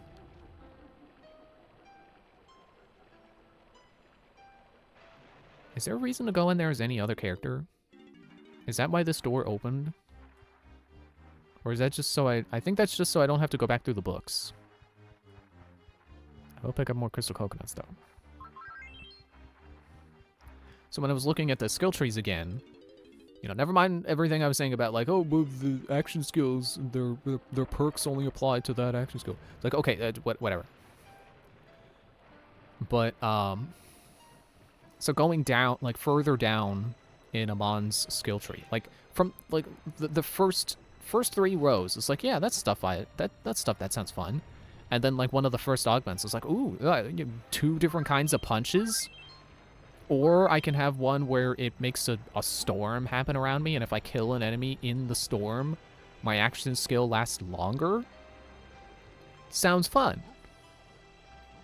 But then you get later down into that skill tree, and it's like, well, you know, the point where it branches, because they branch now. I don't know if you heard me say that last time. I don't know if I actually said that last time, and maybe that was yet another train of thought I left unfinished. They branch now. And I don't really know which branch I want to pick for Amon, even though I know which tree I want to pick. But with Vex, I do know which tree I would pick. Because there's one where one of the perks is when she deals electric damage, her movement speed goes up. And that sounds fun. I like increasing movement speed. It's fun going fast. Donkey, please, can you get up there? Why are you going to the side? I want you facing the wall so you can... There. All that for 3 coconuts. Oh, I haven't...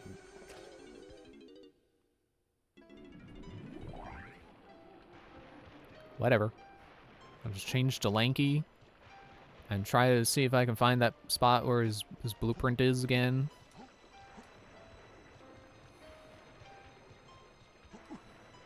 Yeah, so basically my point is that I'm confident with Amon I will have a fun early game, but with Vex I know where I want to be later in the game, so I don't know.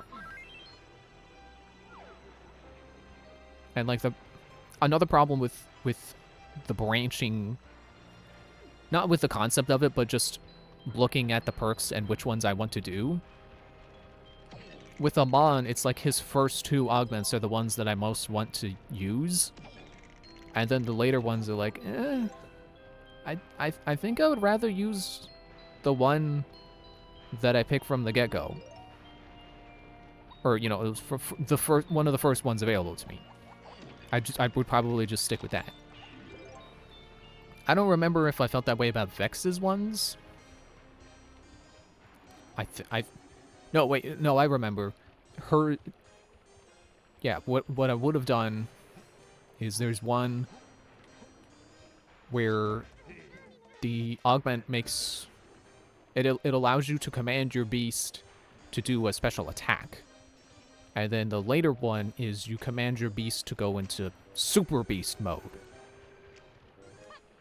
So, for me, that's an easy choice. It's like, yeah, I'll just do the special attack one first, and then when I get the super beast mode one, then I switch. So I can very confidently say, yes, I do care about her later perks. Why is home and ammo not home and on balloons?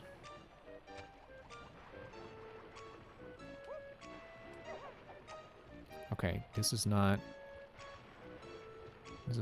where the blueprint is. I remember it was on grass. That's all I remember. Maybe I should get back in the jetpack and fly around again. There's plenty of crystal coconuts around. Was it here or was it somewhere? No, it was here. I guess what I was thinking of was I wanted to go back to the warp because I knew the warp would lead near it. No, no, no, no, not back to the entrance. And, is there anything in the tree?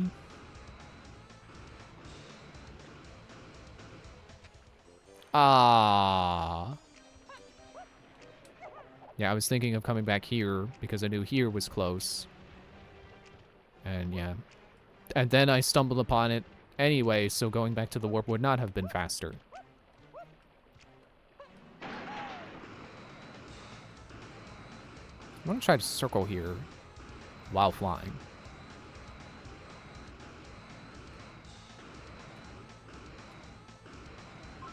Haha. You thought I would land doing that. Also, apparently 2 leads right to 1 as well. So it's good to know. I try to stay low, I guess, because I haven't fully circled out here.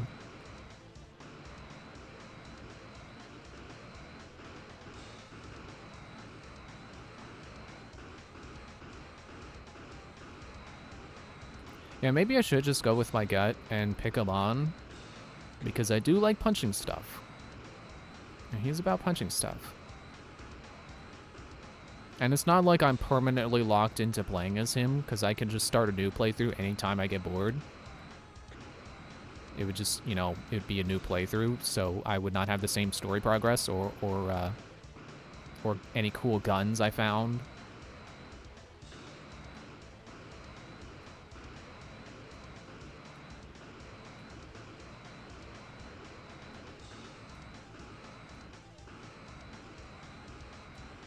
It's at this point where I kind of wish I could turn on the Infinite Crystal Coconuts cheat.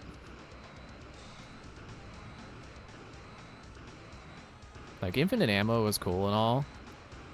And whatever other the infinite cheats there are. But Infinite Crystal Coconuts that's the real game changer. Because then you can just fly infinitely. As long as you don't touch the ground.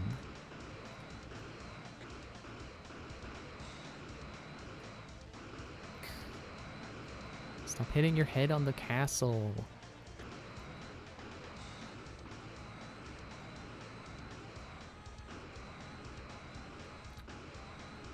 I can't remember where it was because I just know I fell there as Donkey Kong and I couldn't do it because it wasn't his blueprint.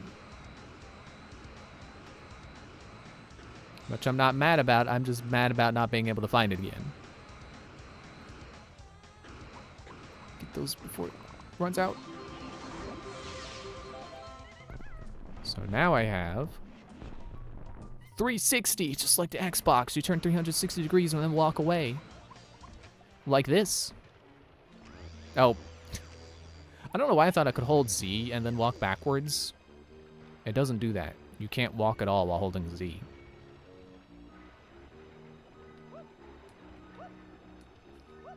That's the best I can do for walking backwards. Turning 360 degrees and walking away. I love that that's like a relic of the console wars that we can look at and laugh now. Was that someone thought that was an actual dig against the 360 and they didn't think about the fact that 360 degrees means you turn all the way around and you stay facing the same way you entered the room facing.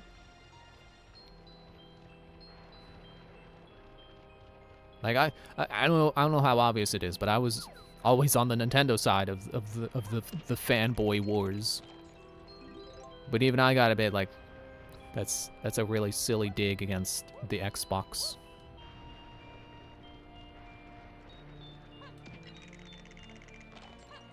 But you know what's a valid dig against the Xbox? Why was the next one called 1? That's just confusing. And then going with X and S as your variants. That's just anti-consumer. That's just intentionally confusing to the consumer.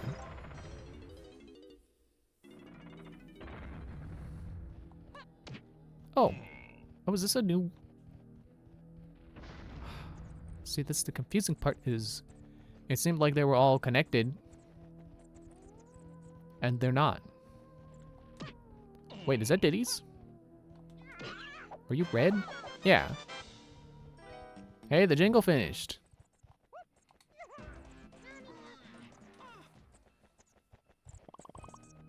This may be where the rest of all of Lanky's bananas are. And it's Funky!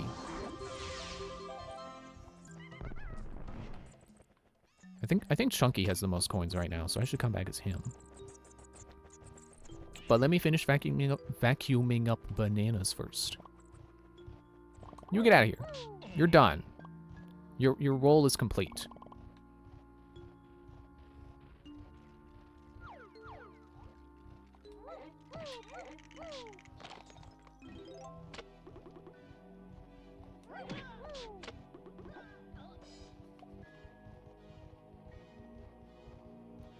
You know, it is funny to think that somehow Sony is like the only one whose naming conventions for the console makes sense. Because it's PlayStation 1, PlayStation 2, PlayStation 3. Vita is weird. That's like the only one. But like otherwise, it's all straightforward. It makes sense.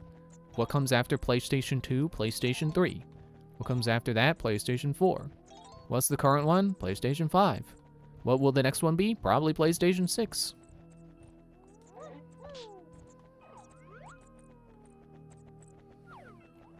Are you coming to attack me? Because you're too slow. How is a creature that can fly so slow? That violates the laws of aerodynamics.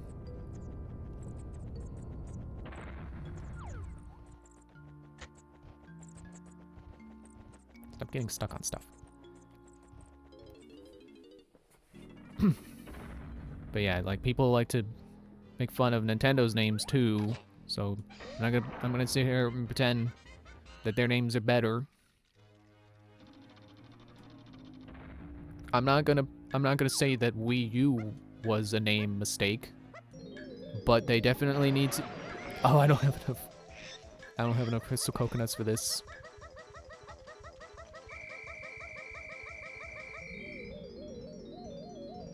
Where was the door? Where was I supposed to be? Is it there? I need more crystal coconuts, man.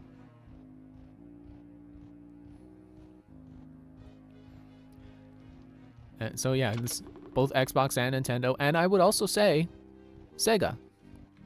The Jaguar, the Saturn. What are those? Which one's older? Which one's newer? I don't know. Weren't they also gonna have like a Puma or something? The Sega Puma. Some other kind of cat. The Sega Lynx. I feel like that was their handheld. Did they have a handheld called the Lynx? Sega is just a huge blind spot in my console knowledge. There's some more bananas for Tiny.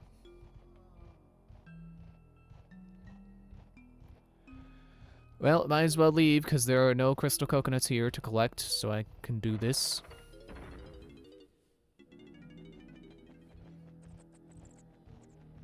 I can probably assume that there's a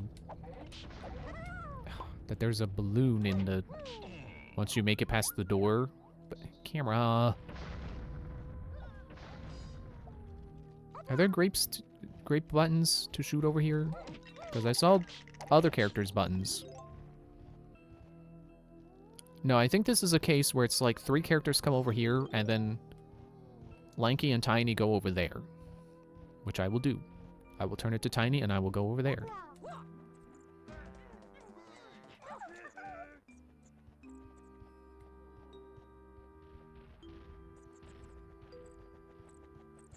I'm trying to imagine a world where Sega just stuck with one naming convention for the consoles.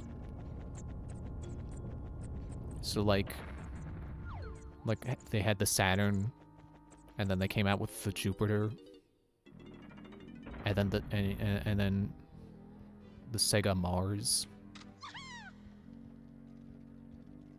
Do you think they'd ever do Sega Earth? Google did Earth. Maybe Sega would.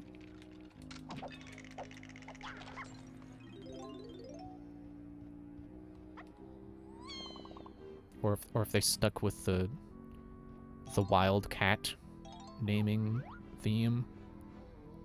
The jaguar, the puma, the cheetah. Imagine the Sega cheetah. I feel like that one would actually be kind of valid because it'd be like, look at how fast our hardware runs now. Look at how fast the processing is. It's as fast as a cheetah. I think that's why they were going for with Jaguar. I don't know why they didn't start with cheetah if that's the case. Cheetahs are great. Do you know they don't attack humans? Humans like just aren't on their radar for prey, so they're just like, hey, how's it going? Hello, human. I am indifferent to you because I don't think you're food, but I also don't think you're a threat.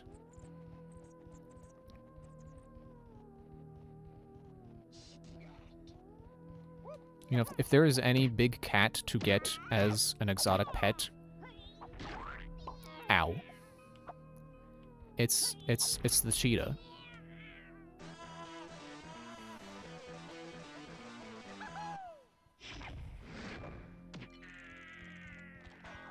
Okay, I'll get this balloon. I'll get rid of my homing ammo, and then I'll get this balloon. Sometimes the homing ammo is more hindrance than help, because it doesn't home in on balloons. Seriously? Come on. Come on.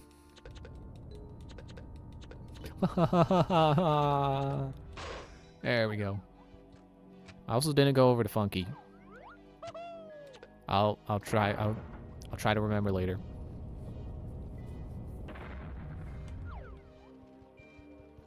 I'm going in, guns a-blazing. I said guns a-blazing. This place is so big it has warp pads of its own. It has 3 warp pads. I'm scared. But at the same time, this is probably where all the bananas I'm missing are. Do I even need... I don't think so. Here's what I'm gonna do.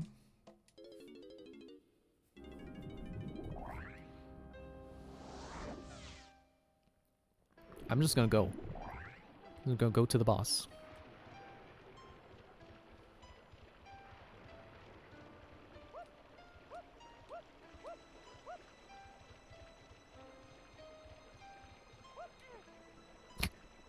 Did you see how far away from the ladder he was when he started climbing?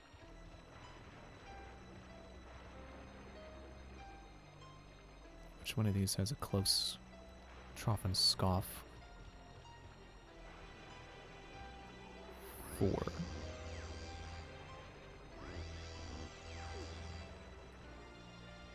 Yes.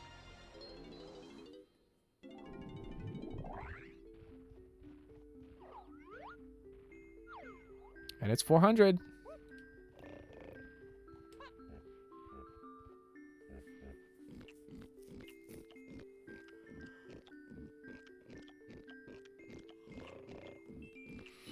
So I know I did not get all the blueprints because I still did not remember where I saw Lankies. But I think I want to try Hideout Helm with only the amount of blueprints I have found.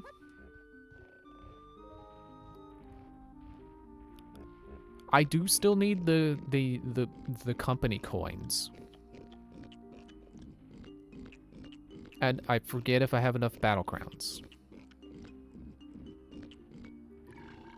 And I actually don't know what happens, excuse me, if you go there and you don't have enough stuff and then you leave.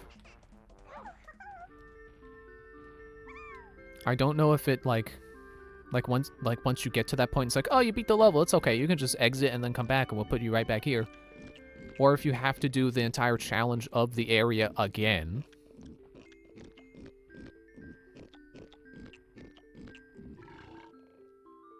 But I kind of want to see. I know it's going to be anguish if it turns out that I make it there and I don't have enough stuff and I have to come back. I didn't go back to Funky as Chunky. I forgot. I should have done that.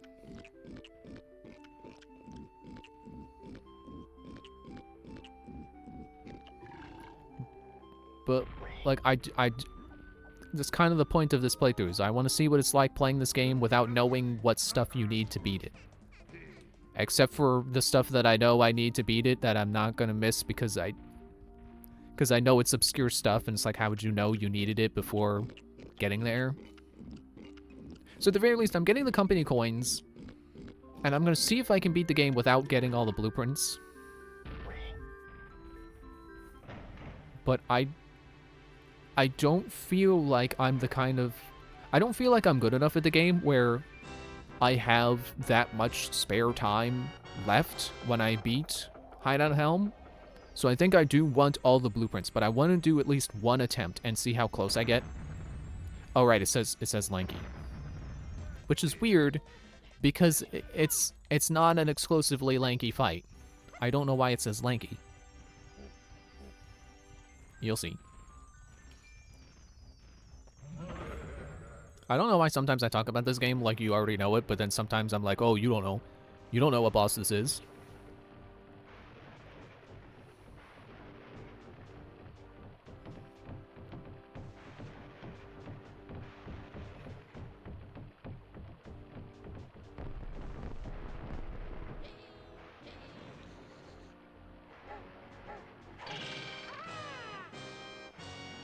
Oh no, it's King K. Rool!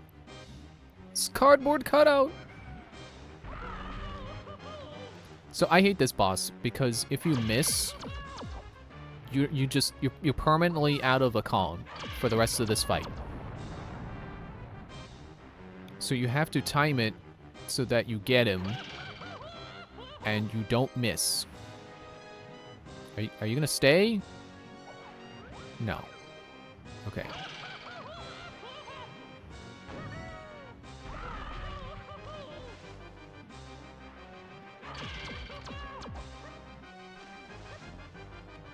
I think you can kind of just stay here dodging stuff.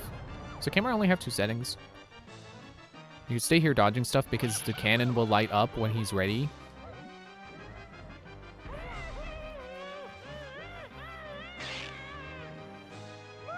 But basically missing is instant death and you have 4 lives. Or 5 lives. I guess depending on if you count 0 as alive or not. I'm gonna wait for him to leave there, and I think he's gonna show up here next. Oh, I had time.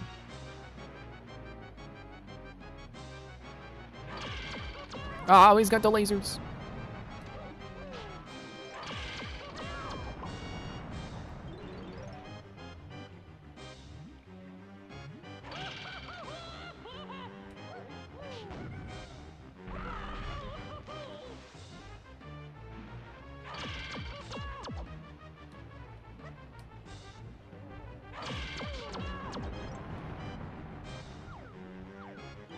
What was I even talking about before I came here? Something about how great cheetahs are.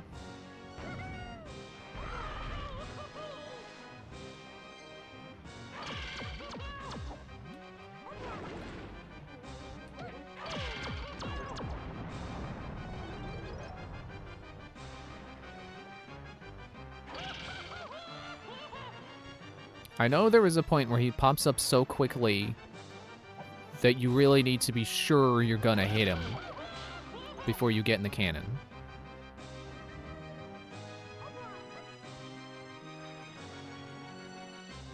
That counted as wrong? What? Why did I lose Lanky? I hit a billboard. What was the tell to know that wasn't the right one?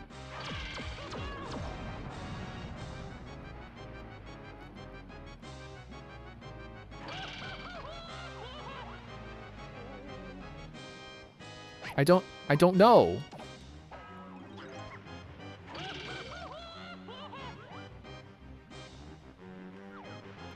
This one?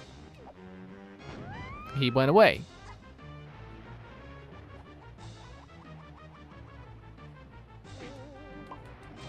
This is why I hate this fight.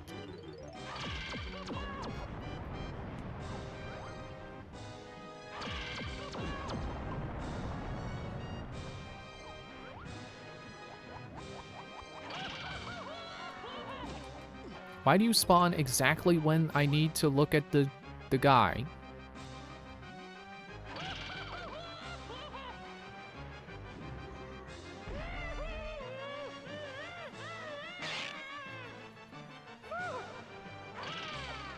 Unfortunately, we're not on the last phase of him yet.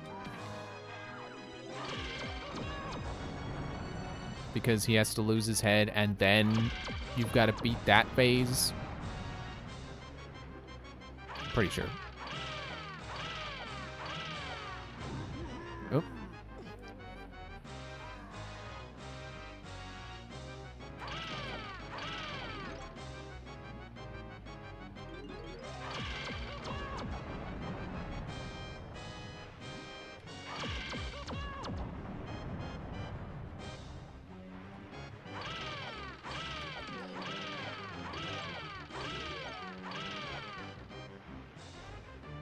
How are you supposed to time this?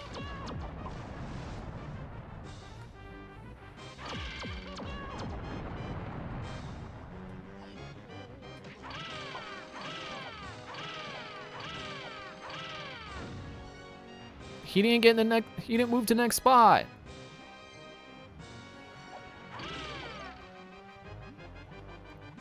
Stop.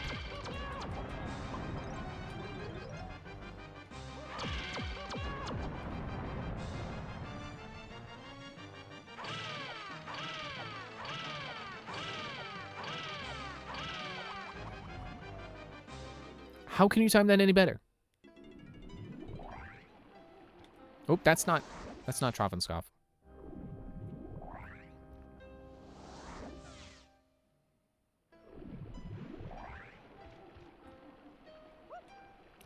Like how do you time that better? Because if you get in the cannon when he is not there yet, he just pauses. But if you get in the cannon when he is there, he ducks away. What is the window of opportunity between him being there so he's, you know, you can actually hit him, and him not having enough time to duck away?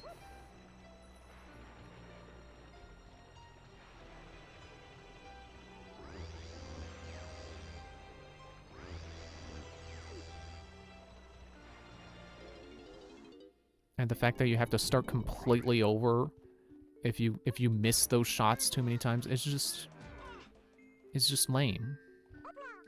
It's lame and it's cheap and I don't like it. And he smells funny. And he said he doesn't like cheddar. And who doesn't like cheddar?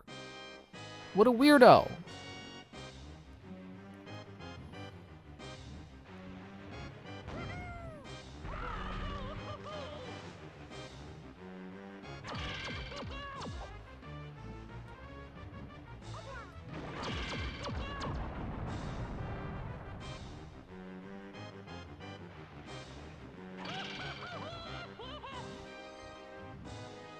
And what's with that voice? That's not what K. Rool sounds like.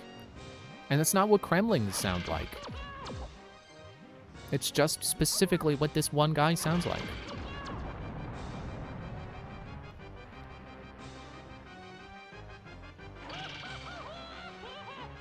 They didn't need to give him annoying maniacal laughter.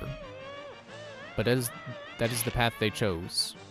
They woke up and they chose that path. Okay, so now we're at the point where there's a fake.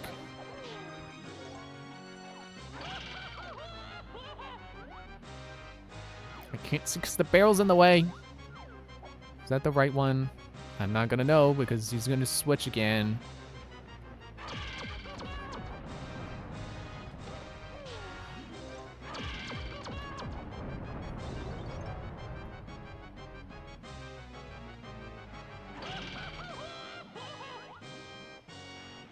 This one?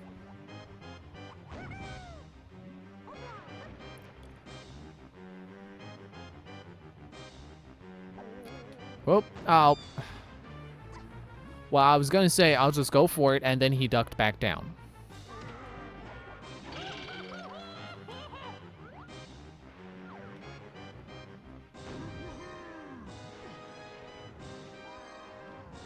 I hate this boss fight.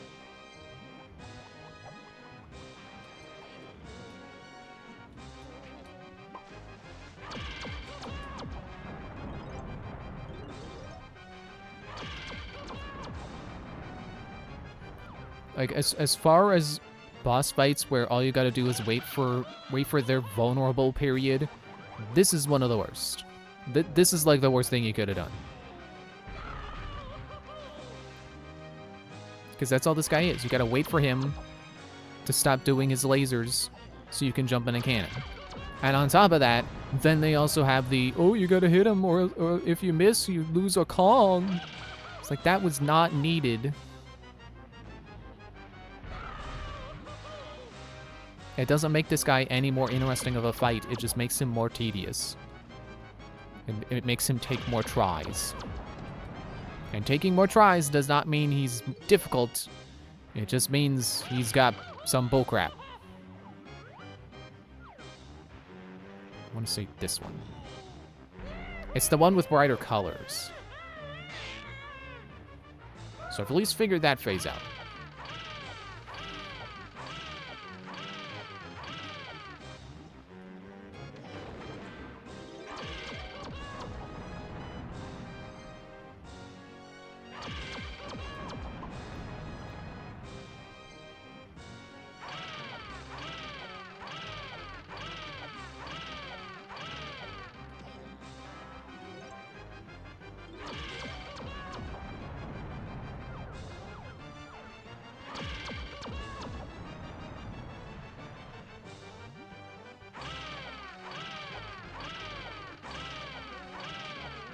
Dude, I was gonna jump in the cannon!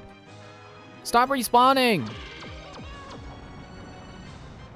All you're doing is making it easier to not have to avoid the lasers because I got a respawning source of health.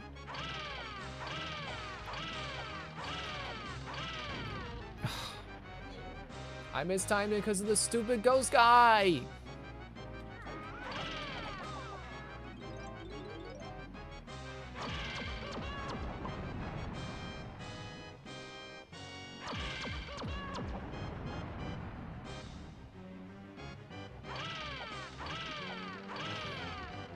Haha! Except now I gotta do it again. And I'm on my last Kong.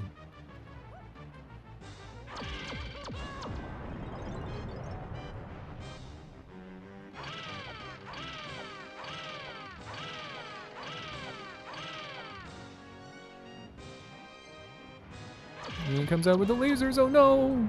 Oh, he's so difficult, except now I can just...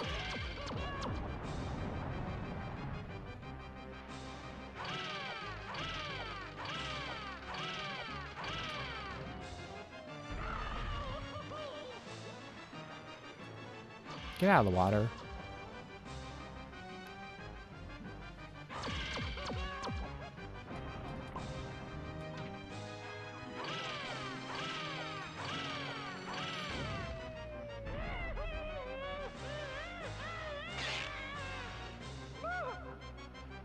Oh, never mind. There is no phase after he loses his head. Well, good. The only good trait to that boss is that apparently it's not as long as I thought. No, never mind. Oh, okay. I thought this was gonna be like, oh, we got more cutouts. We'll just use those. I thought they were running off to get more cutouts. And then the next phase was gonna be like, oh, now you gotta figure out where he is. Based, you know, we're gonna have 4 clones that you have to figure out which is the real one.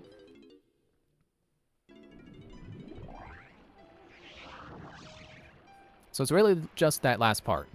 That last one where he's going around quickly. And it's like, oh, I'm moving really quickly. The window of opportunity that I don't understand. It's like you gotta do it right as he appears. Like the exact moment he appears. Because otherwise he disappears while you're loading into the cannon, which is stupid.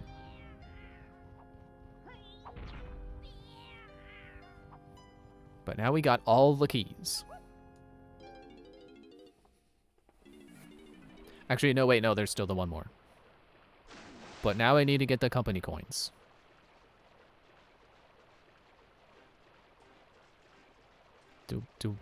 Do I want to go get those now? I think I'll get them. I'll give K Lumsy the keys so he can open Hideout Helm.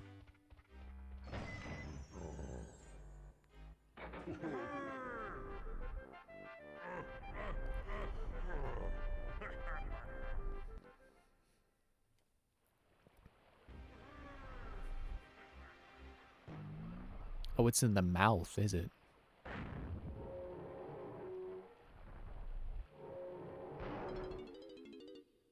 Kind of.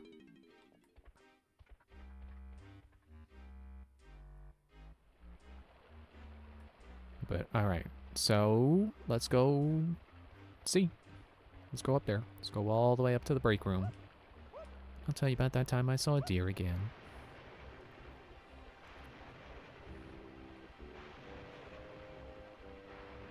There's a banana port pad?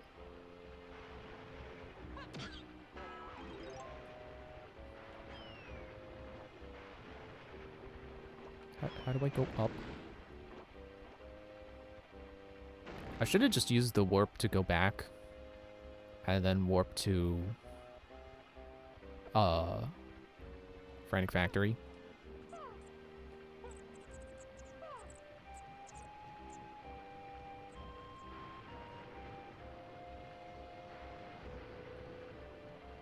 There's a bee. I heard a bee. Where was there a bee? Oh, here, I guess.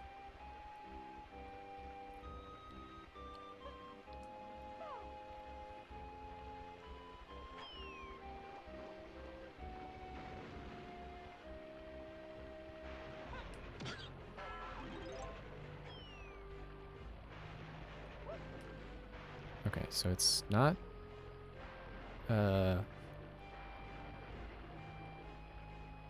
It's not where Frantic Factory is. It's... Wait, this is Frantic Factory. Is this not all the way up? It's not.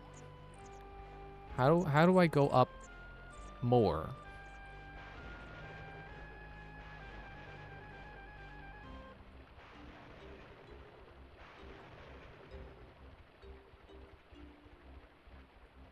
Okay, here's the thing I do know. There's an island with an X on it. And I have to be giant chunky to ground pound there. And it makes something appear, I think. So let's try to find a place where Chunky can turn giant. Can make like the second Skylanders game and giant.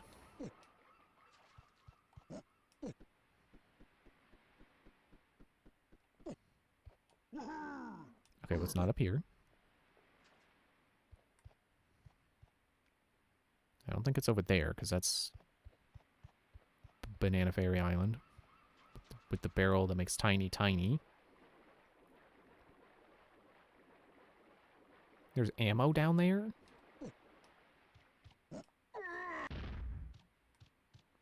I like that his ground pound is, like, he turns it into a shoulder drop.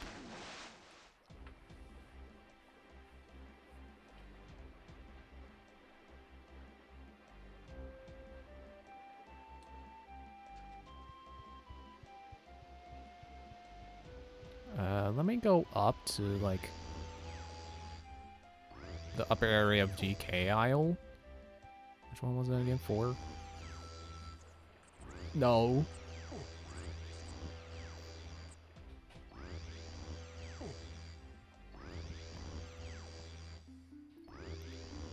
Well, it's not 5 either. So 2. It was 2. So I can get these out of the way. That's for Lanky. I think this is for... Oh, it's for me. A letter? For me?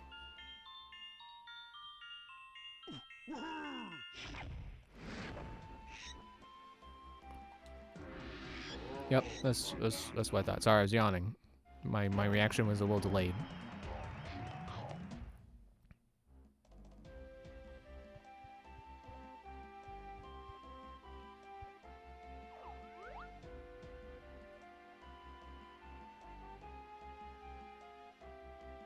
I almost wonder if I have to turn in more blueprints.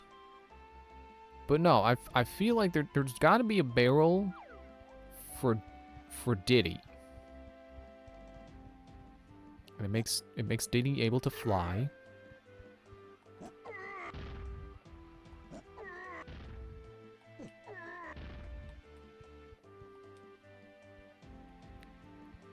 And my belief is that that island has the barrel for Diddy. But first I have to find a barrel for Chunky.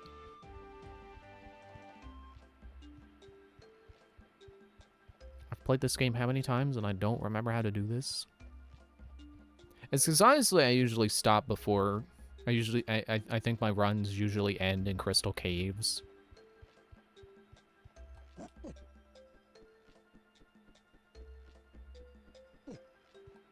And considering how much difficulty I have navigating that stage, apparently, I guess it makes sense. I'm not going to say it's justified, but it makes sense.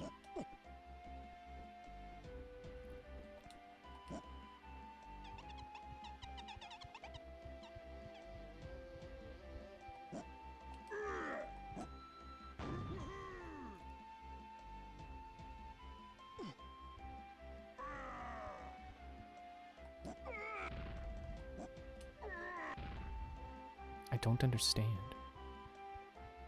I don't get the dirt patches.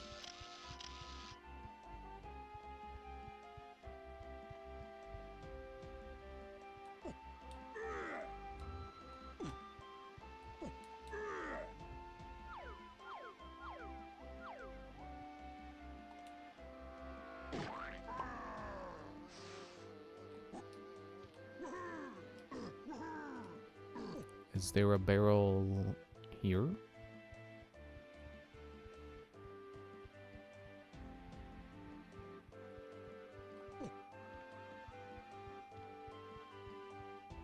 I feel like there might be something on top.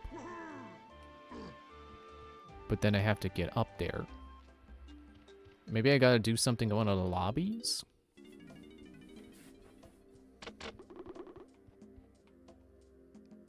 I think these are all either for hints or bananas, but I don't know, I could see something opening up a barrel.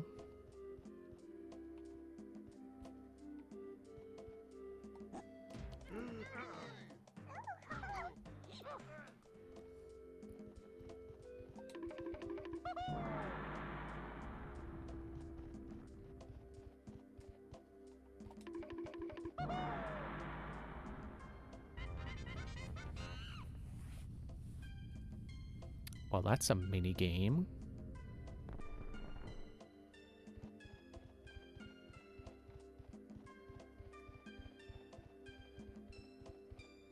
Oh. It's a tiny switch. Like, how do I get the door open? I had to see the switch 2 times before I registered how to open this door. And I think all that does is give me a rock I can use to weigh down the button to open Wrinkly's hint for Chunky.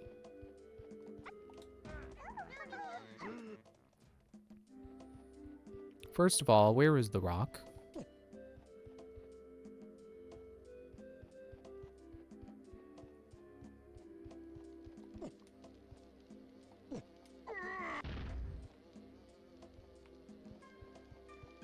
Why am I so lost and confused right now? What is the deal?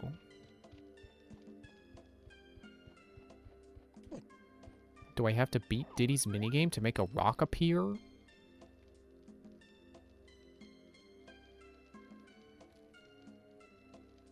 And all that just to get Chunky's hints for bananas?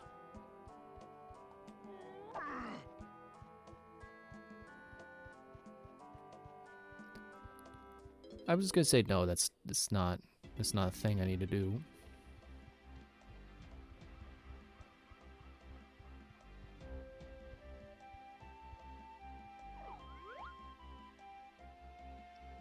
There are entrances down there.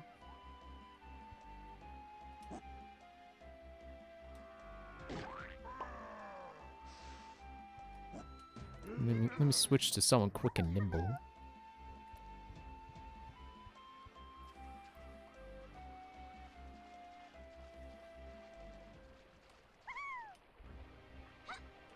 Not the long jump.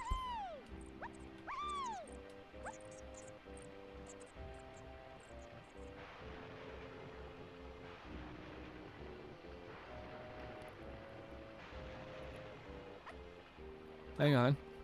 There's a banana port pad over here that I was forgetting about. Hello.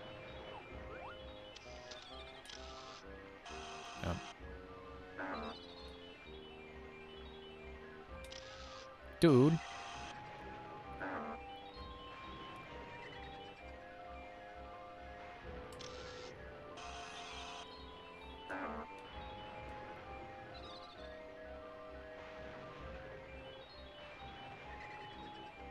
I'll just wait for it to come back over here.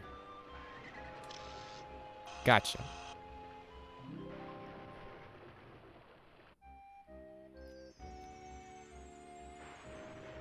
How many do I have now? Well, I think I have all four. Yeah, that's all four on DK Isles. 13?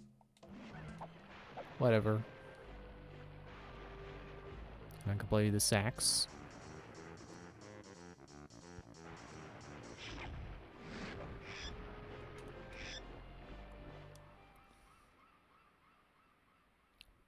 Okay.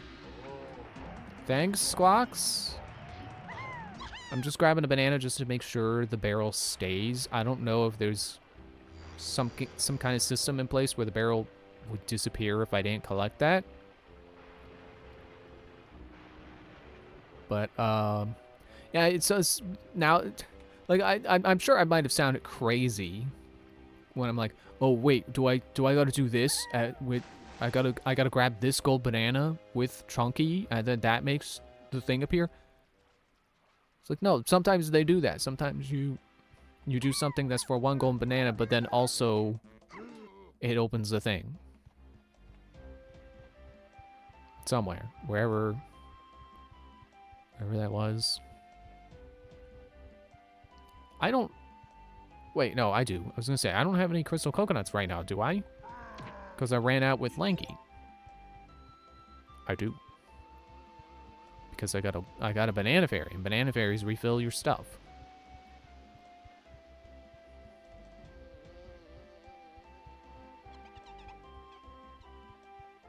It's around here somewhere.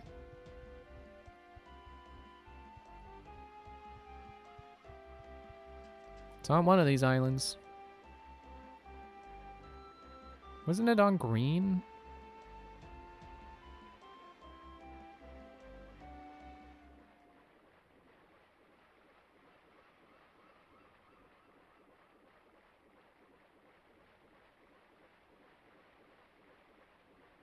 I don't trust that rock.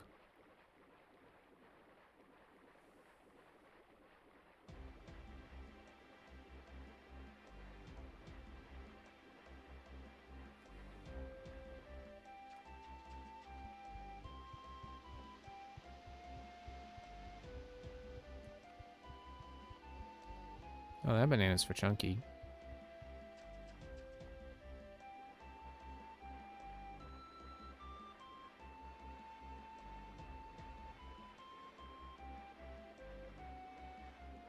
There it is. I knew it had something to do with over here. Coincidentally, they're both places where banana fairies show up. Chunky!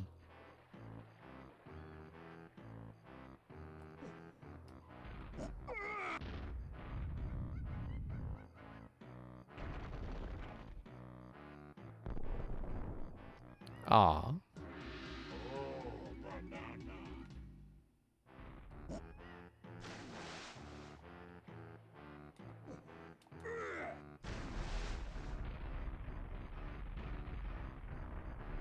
I'm kinda wasting crystal coconuts, but I feel like I'm also going faster, so...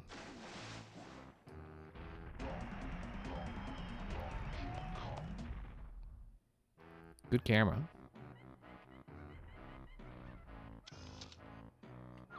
Not that camera. Okay. So that didn't help, so I'm just gonna look it up.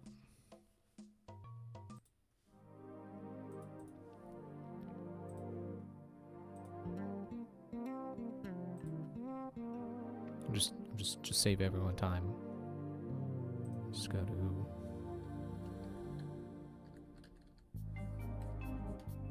I don't know.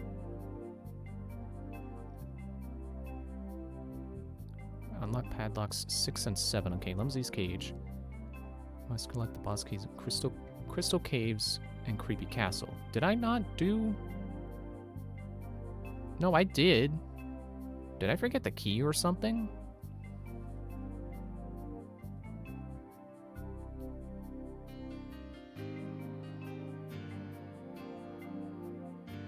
Also, apparently we do need 100 gold bananas to enter. But like I said, when I turn in my blueprints, I'm pretty sure I'll have enough.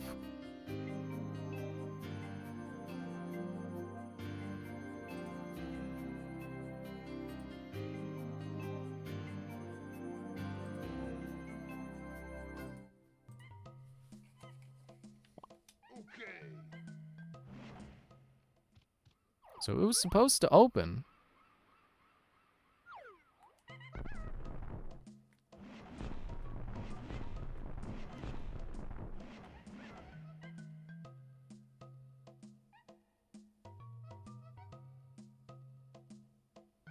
Where am I missing a key?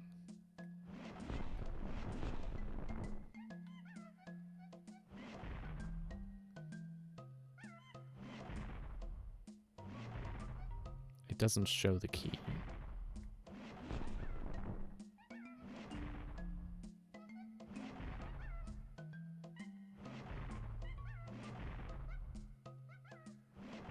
Okay, so... I'm pretty sure I did this boss, right? And then... That's... The dragonfly. Bad Jack.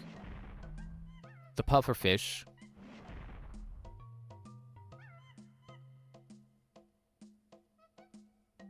Did I forget to do the boss in Fungi Forest?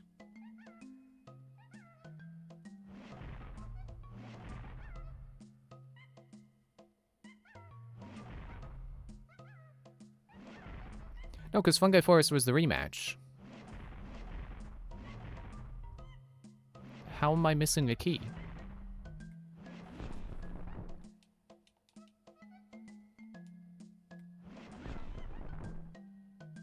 Oh, wait. Hideout Helm has one at the end. So that's the key I'm missing. So I'm not missing one in terms of boss fights. Then why did I not unlock one of Kate Lumsey's locks?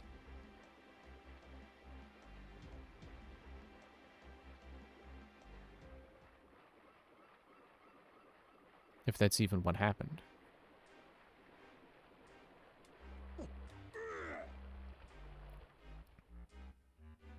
But the wiki said I can enter by just... I didn't turn the key. What? I was wondering why there were more locks left than there were keys left. It's like, oh, do not all locks fall off? They're supposed to fall off. I don't know why I didn't turn the key. I thought every time you show up, all the keys get turned. They get put in and then they get turned.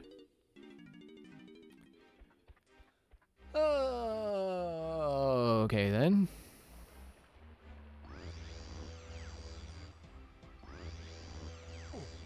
So, warp to Frantic Factory, and then a little bit of extra climbing should do. Right? I think the wiki said you just climb up there.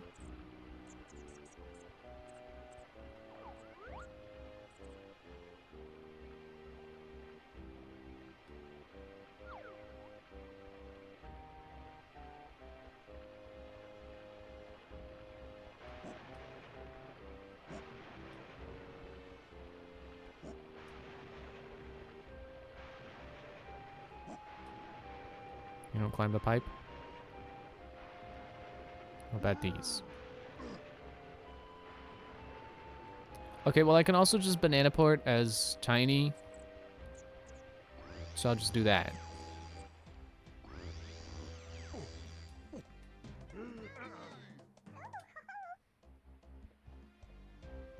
I don't know why that laugh just sounds so unfitting to me.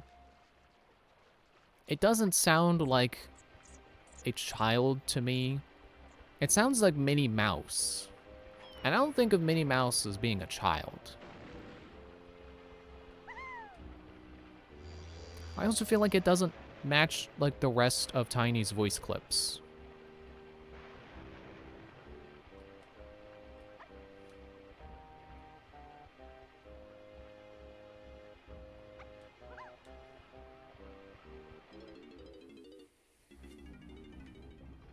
Okay.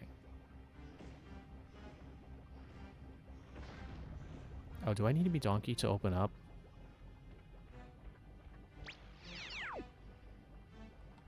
Well, it doesn't lead back to the tag barrel, so... Oh, there yeah. I knew there had to be one in here somewhere.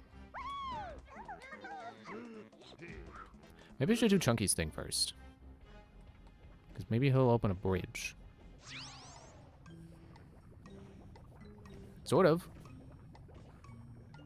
Oh yeah, he'll open the way to the pad. Excuse me.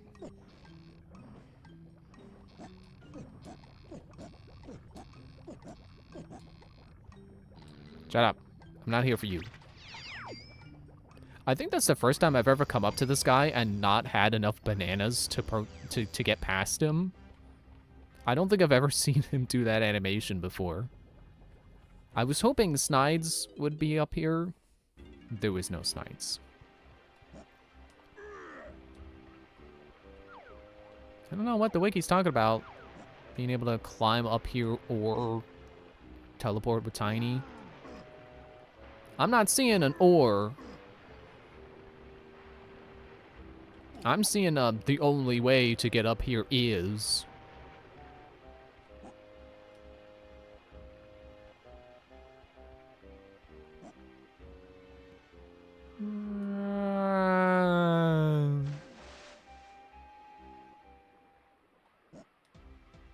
Okay, so where can I find an easy Snides?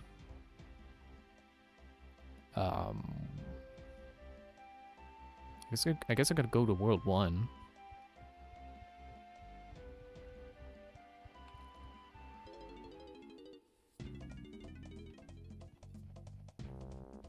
Gloomy Galleon also would have worked, because it's like a small enough area. I think it would have been easy.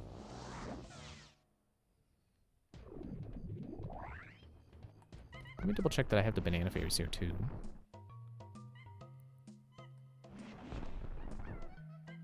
Yes. And some more money. See, Chunky has 66 coins. And that's exactly why I feel like if they remade this game, they should add, like, costumes that you can buy with all those extra coins. Because there are a lot of extra coins.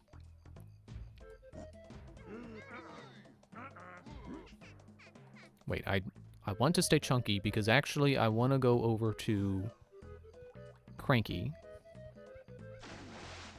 Trying to remember where the warp is. It's here.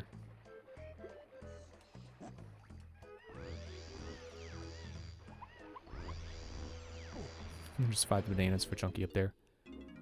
Okay, shut up about Jetpack. Actually, wait, Jetpack is what I want. That's what I came here for. It's Funky I wanted to go to as Chunky, but anyway, I'll at least get Jetpack. Or make a few attempts. Great start. Can I? I don't think I can restart. Just leave. Oh, wait, that's the top. You don't start with the top.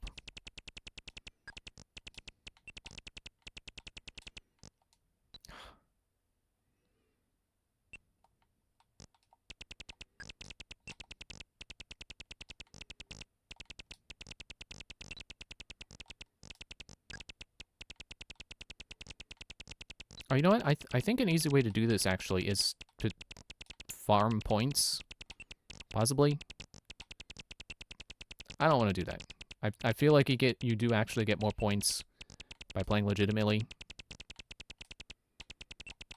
You just have to not die on the first level 5 times.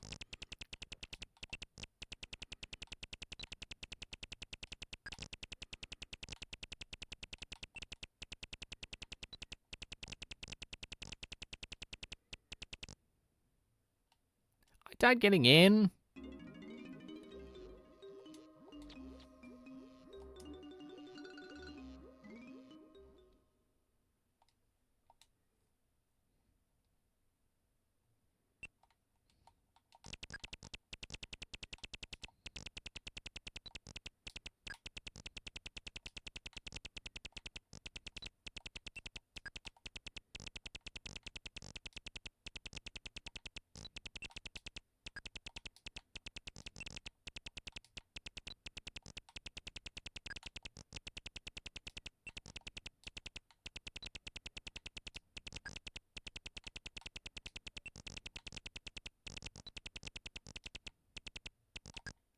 I knew it. I knew I was gonna die getting the fuel.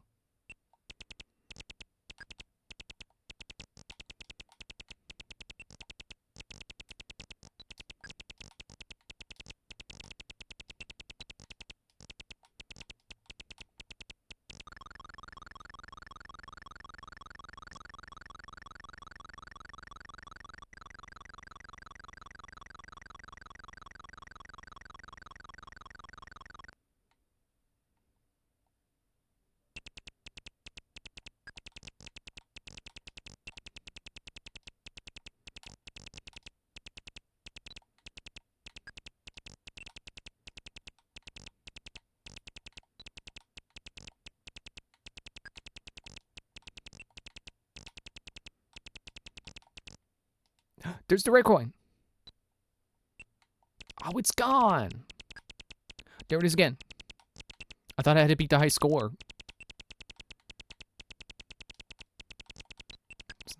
Really thinking like, oh man, I'm gonna be here for a while getting that coin. Looking at the high score and how much score I have right now. Oh man, I'm gonna have to like take off with the rocket like 20 times.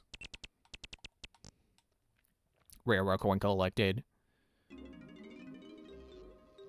What? You got my rare coin? That's impossible. That's just a sprite inside the game. How did you pull it out and put it in your pocket? That makes no sense. Get out of here.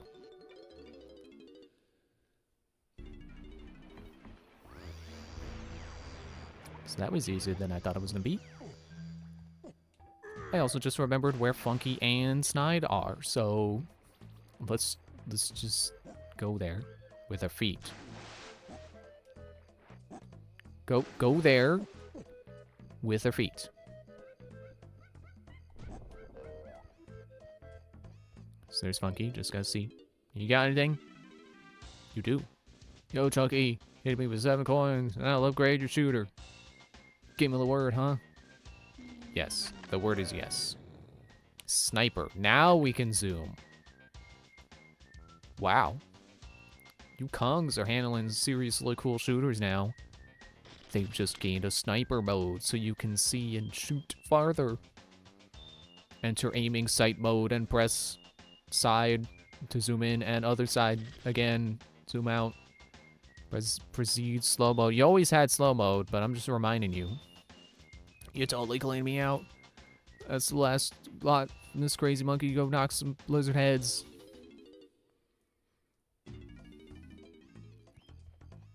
We've got all upgrades from everybody, and it's really great to see that it does not matter what level you're in. The upgrades are just, they're available based on like what levels you've been to, but they don't care what level you're in. So it didn't matter that I'm not in Creepy Castle right now. I was able to get that.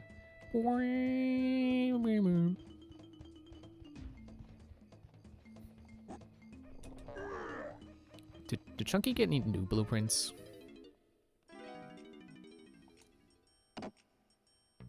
Okay, he did.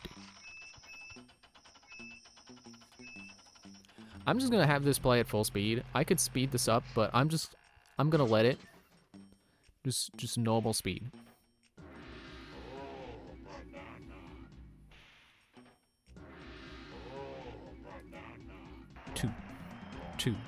Two bananas. And that's just for Chunky. Any of the other 4 Kongs could have 4 bananas, or if each one had just one, that's enough bananas for me to beat the game.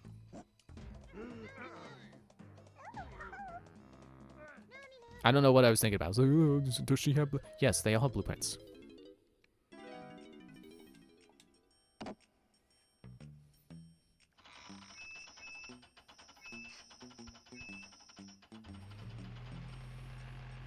So I guess whatever I was saying before about like, oh, it's weird to think that once I got to Creepy Castle, I didn't need bananas anymore. I kind of did. Kind of did, kind of didn't. I guess I'll have to double check how many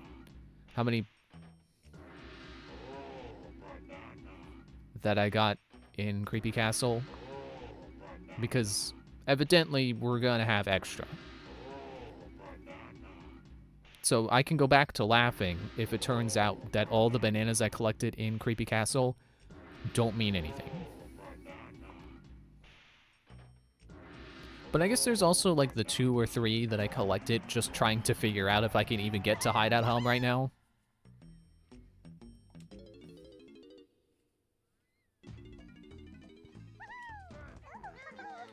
Oh, wait, wrong way around.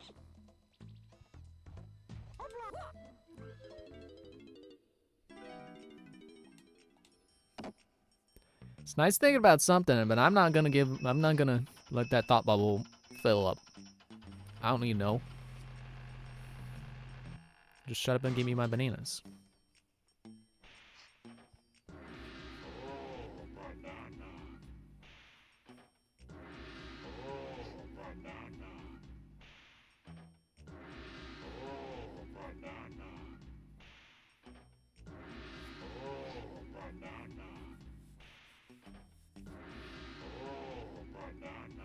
I think we may already be at the point where none of the gold bananas I got in Creepy Castle mattered.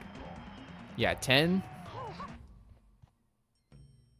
I don't think I got more than like 4 or 5 there. Actually, instead of speculating, why don't I check right now? No, not... Yeah, wait, yes, that was the right way. Creepy Castle. 1, 2, 3, 4, 5, 6, 7. Okay, so 7. But yes, I am already at the point where I have 10 extras that I don't need. And I'm not done collecting from the blueprints. So yeah, I think it's safe to say, you don't even need gold bananas in Creepy Castle. If you get to Creepy Castle and then you're collecting blueprints, you're good. You're done. You don't need to do anything in Creepy Castle except collect bananas and beat the boss. And also get blueprints because those are very important.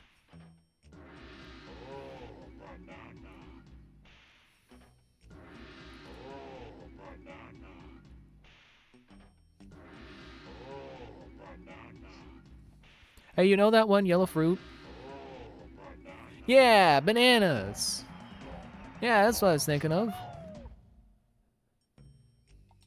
I like how we caught on, even if I didn't even remember what they were called, and I just called it that yellow fruit, and he still got it.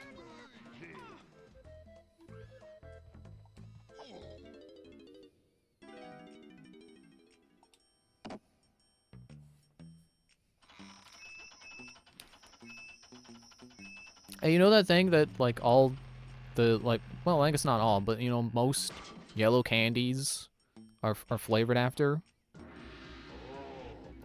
Yeah, exactly. You know one of the most common smoothie flavors? That is oh, well. I was gonna do another one, but apparently that's all the... I only got 2 as Donkey? Okay. I stink. But that's all I got. That's all I'm gonna be able to go with.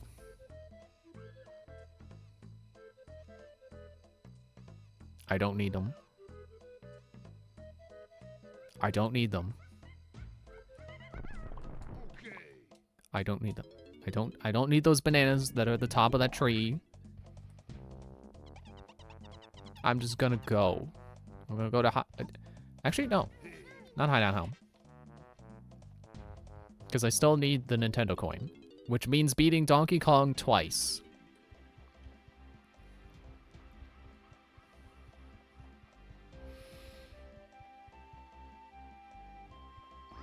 Frantic Factory? Yes.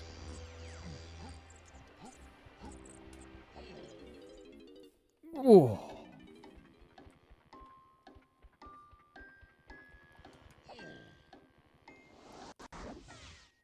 So I'll give this a few tries, but, you know, it's Donkey Kong. So I'm definitely not making any promises that I can do it in a couple of tries, like I did Jetpack. It is a lot harder than Jetpack. It is also not up here.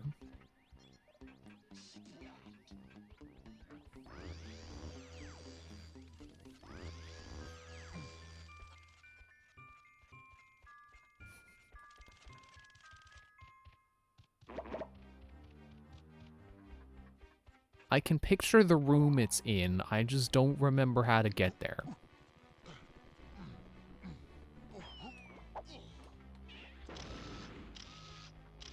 Some extra film.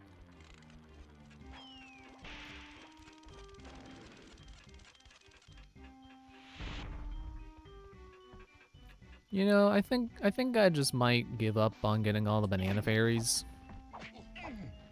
Stop. Quit it. Was I blocking his punches somehow? See, it's in that room. And I need the 5 warp. I don't remember where the 5 warp is. Is it over here?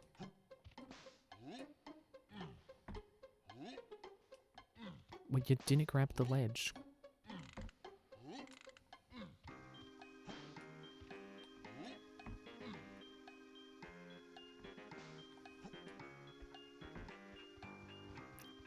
Is that it?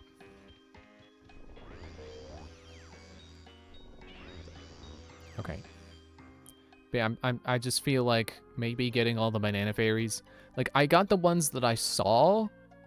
Any more than that, I feel like is against the spirit of this playthrough, which I still feel like I might have still kind of gone against, but I didn't collect everything, so it's not completely wrong. I did resist the urge to get everything. Yeah, it's kind of like, why do you only start with 1 life? I thought you start with at least 2 in Donkey Kong.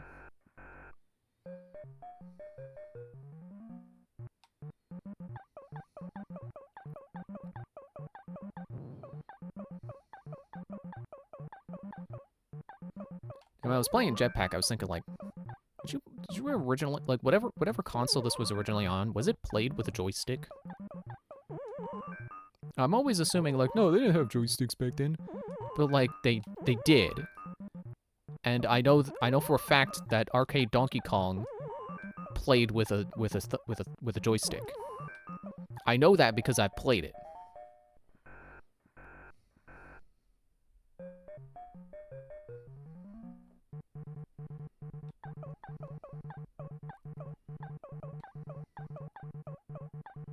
I got Pauline's hat.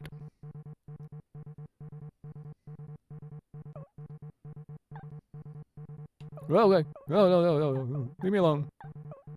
Go away, sentient fire. Pie! Ah! You think barrels are the dangerous things? No, it's pies, because their hitbox is wild. Grab the switch.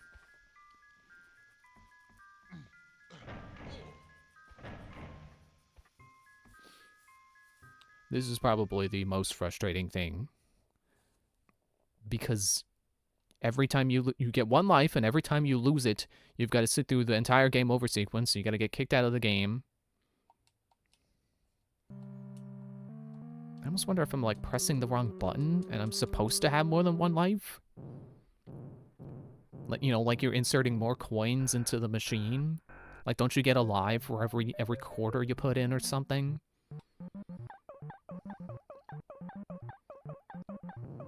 What was I saying?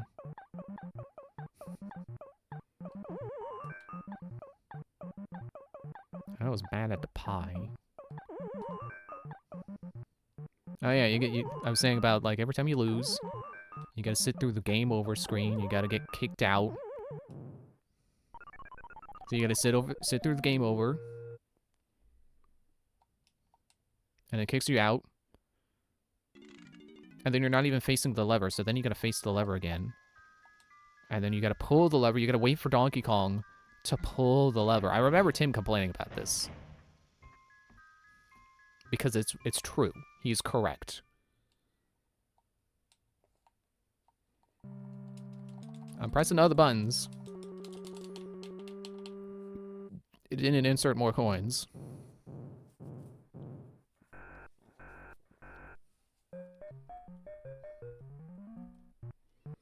And it's also the kind of thing that it's frustrating because of the lack of checkpoints. Because of the fact that, like, I know I can beat this stage. This stage is easy. Piece of cake. And I say cake and not pie because that stage stinks. It's not as easy. But I can do it. I know I can do it. I've done it. It's just the fact that I have to do all 4 stages without losing any lives. They have to all be in one go. That's what makes it difficult.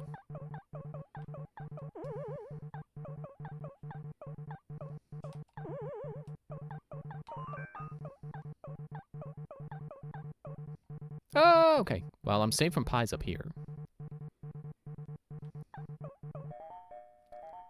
And thankfully, I don't have to go all the way to the middle. The dreaded 75 mm.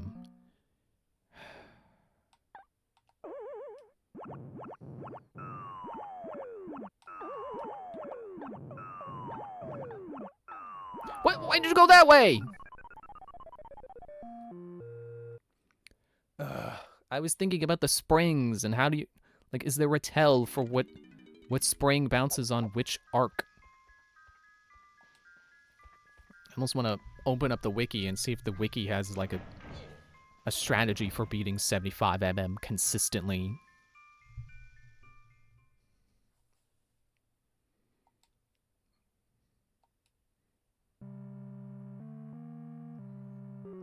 Like, I like arcade Donkey Kong. I just hate 75 mm. And I don't like that this game makes me do it on 1 life, and then there's a whole bunch of bullcrap between all those attempts. You know, at least Jetpack was snappy. I died quick, I got kicked out quick. I restarted quick. I always say, that is the one thing... surefire, easiest way to tick me off with the difficulty of something. It's not, like, the actual challenge, but how long it takes to try again.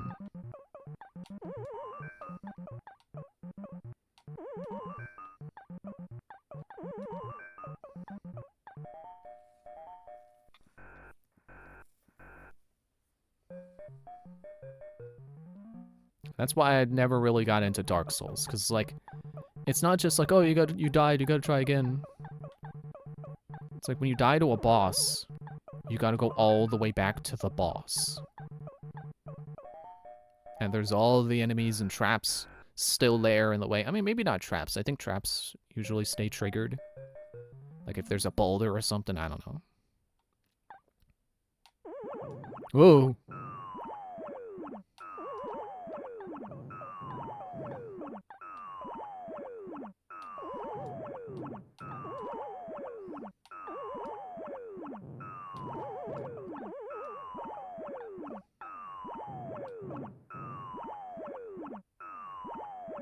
Can you get out of the way, fire guy?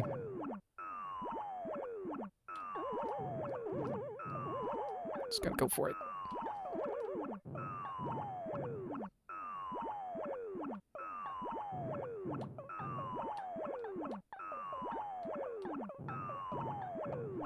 Ooh.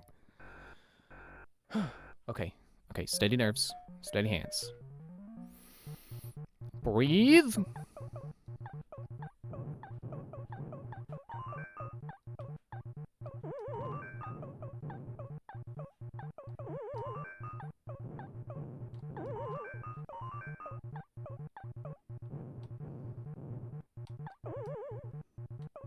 Uh-oh.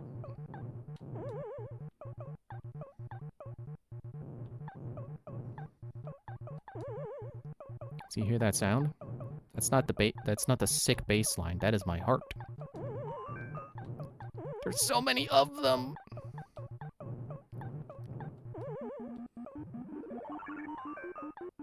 I forget if you can go over the things with this. I'm not gonna risk it.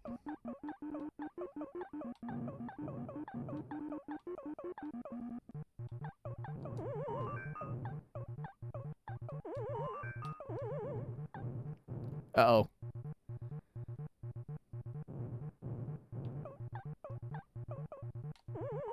No! Oh, I had an extra life. When did I get that?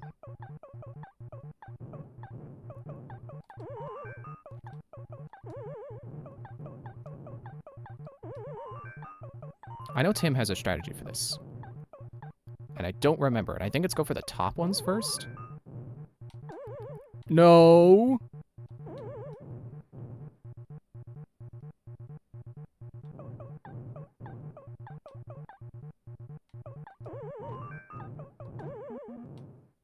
That counts?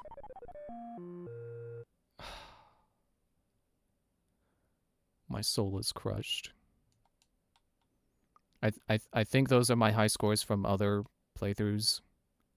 I don't know why some of them have L's at the end.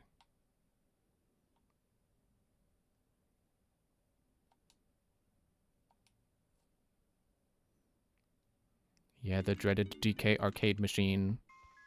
I was so close, too. It was at 100 millimeters. How are you doing, Defender Hero?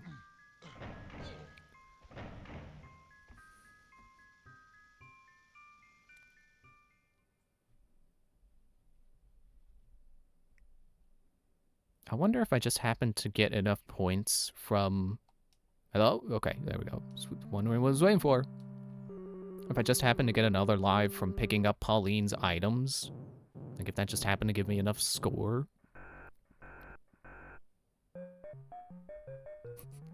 It looks so dopey on the sprite for the how high can you get screen. There's such a difference in sprite quality between that one and the donkey that is up there throwing barrels at me.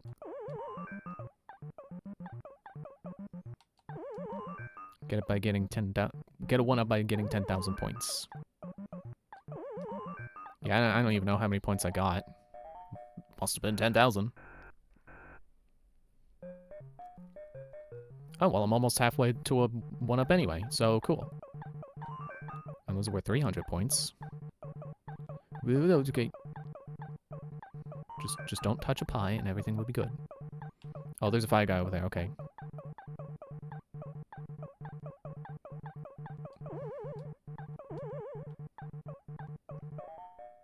Oh, for a moment I thought coming from the other side is like, oh no, you gotta go towards Donkey on this one.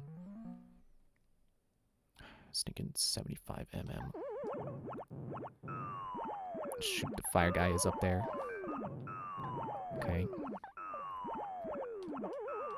Whoa. I know the fall damage in this game is ridiculous. So why are you going that side? Gotta be very careful.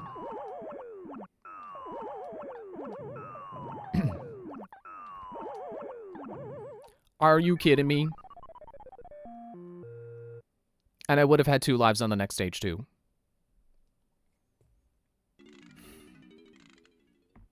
I'll give it one more attempt.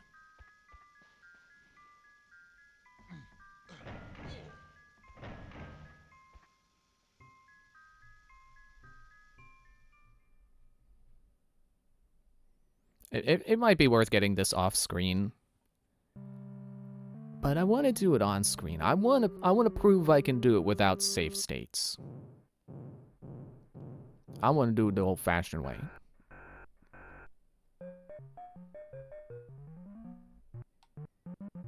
And like I said, I know I can beat these stages. I've done it before. It's just a matter of doing it all in one run. Which stinks because 75 mm stinks. Wait, is it mm or is it m? 'Cause now that I think about it, isn't mm millimeters? Wouldn't that be way too short to measure a building that you're climbing?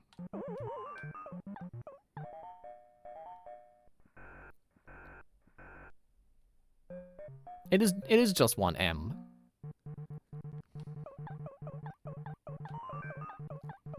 So it's meters.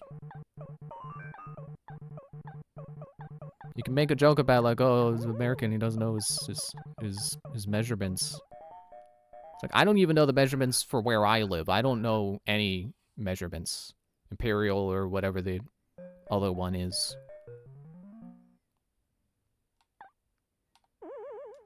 Oh, I thought there wasn't going to be an elevator.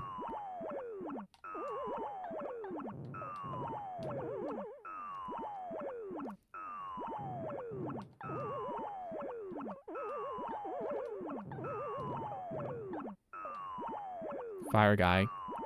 Fire guy, I need you to cooperate. Because the springs sure won't! It's not even spring anymore. It's summer, and it's gonna be fall soon. I don't think that joke was good enough to end on, but I'm gonna end anyway. Thanks for watching. I'll see you Monday. We try to get the coin again. Bye.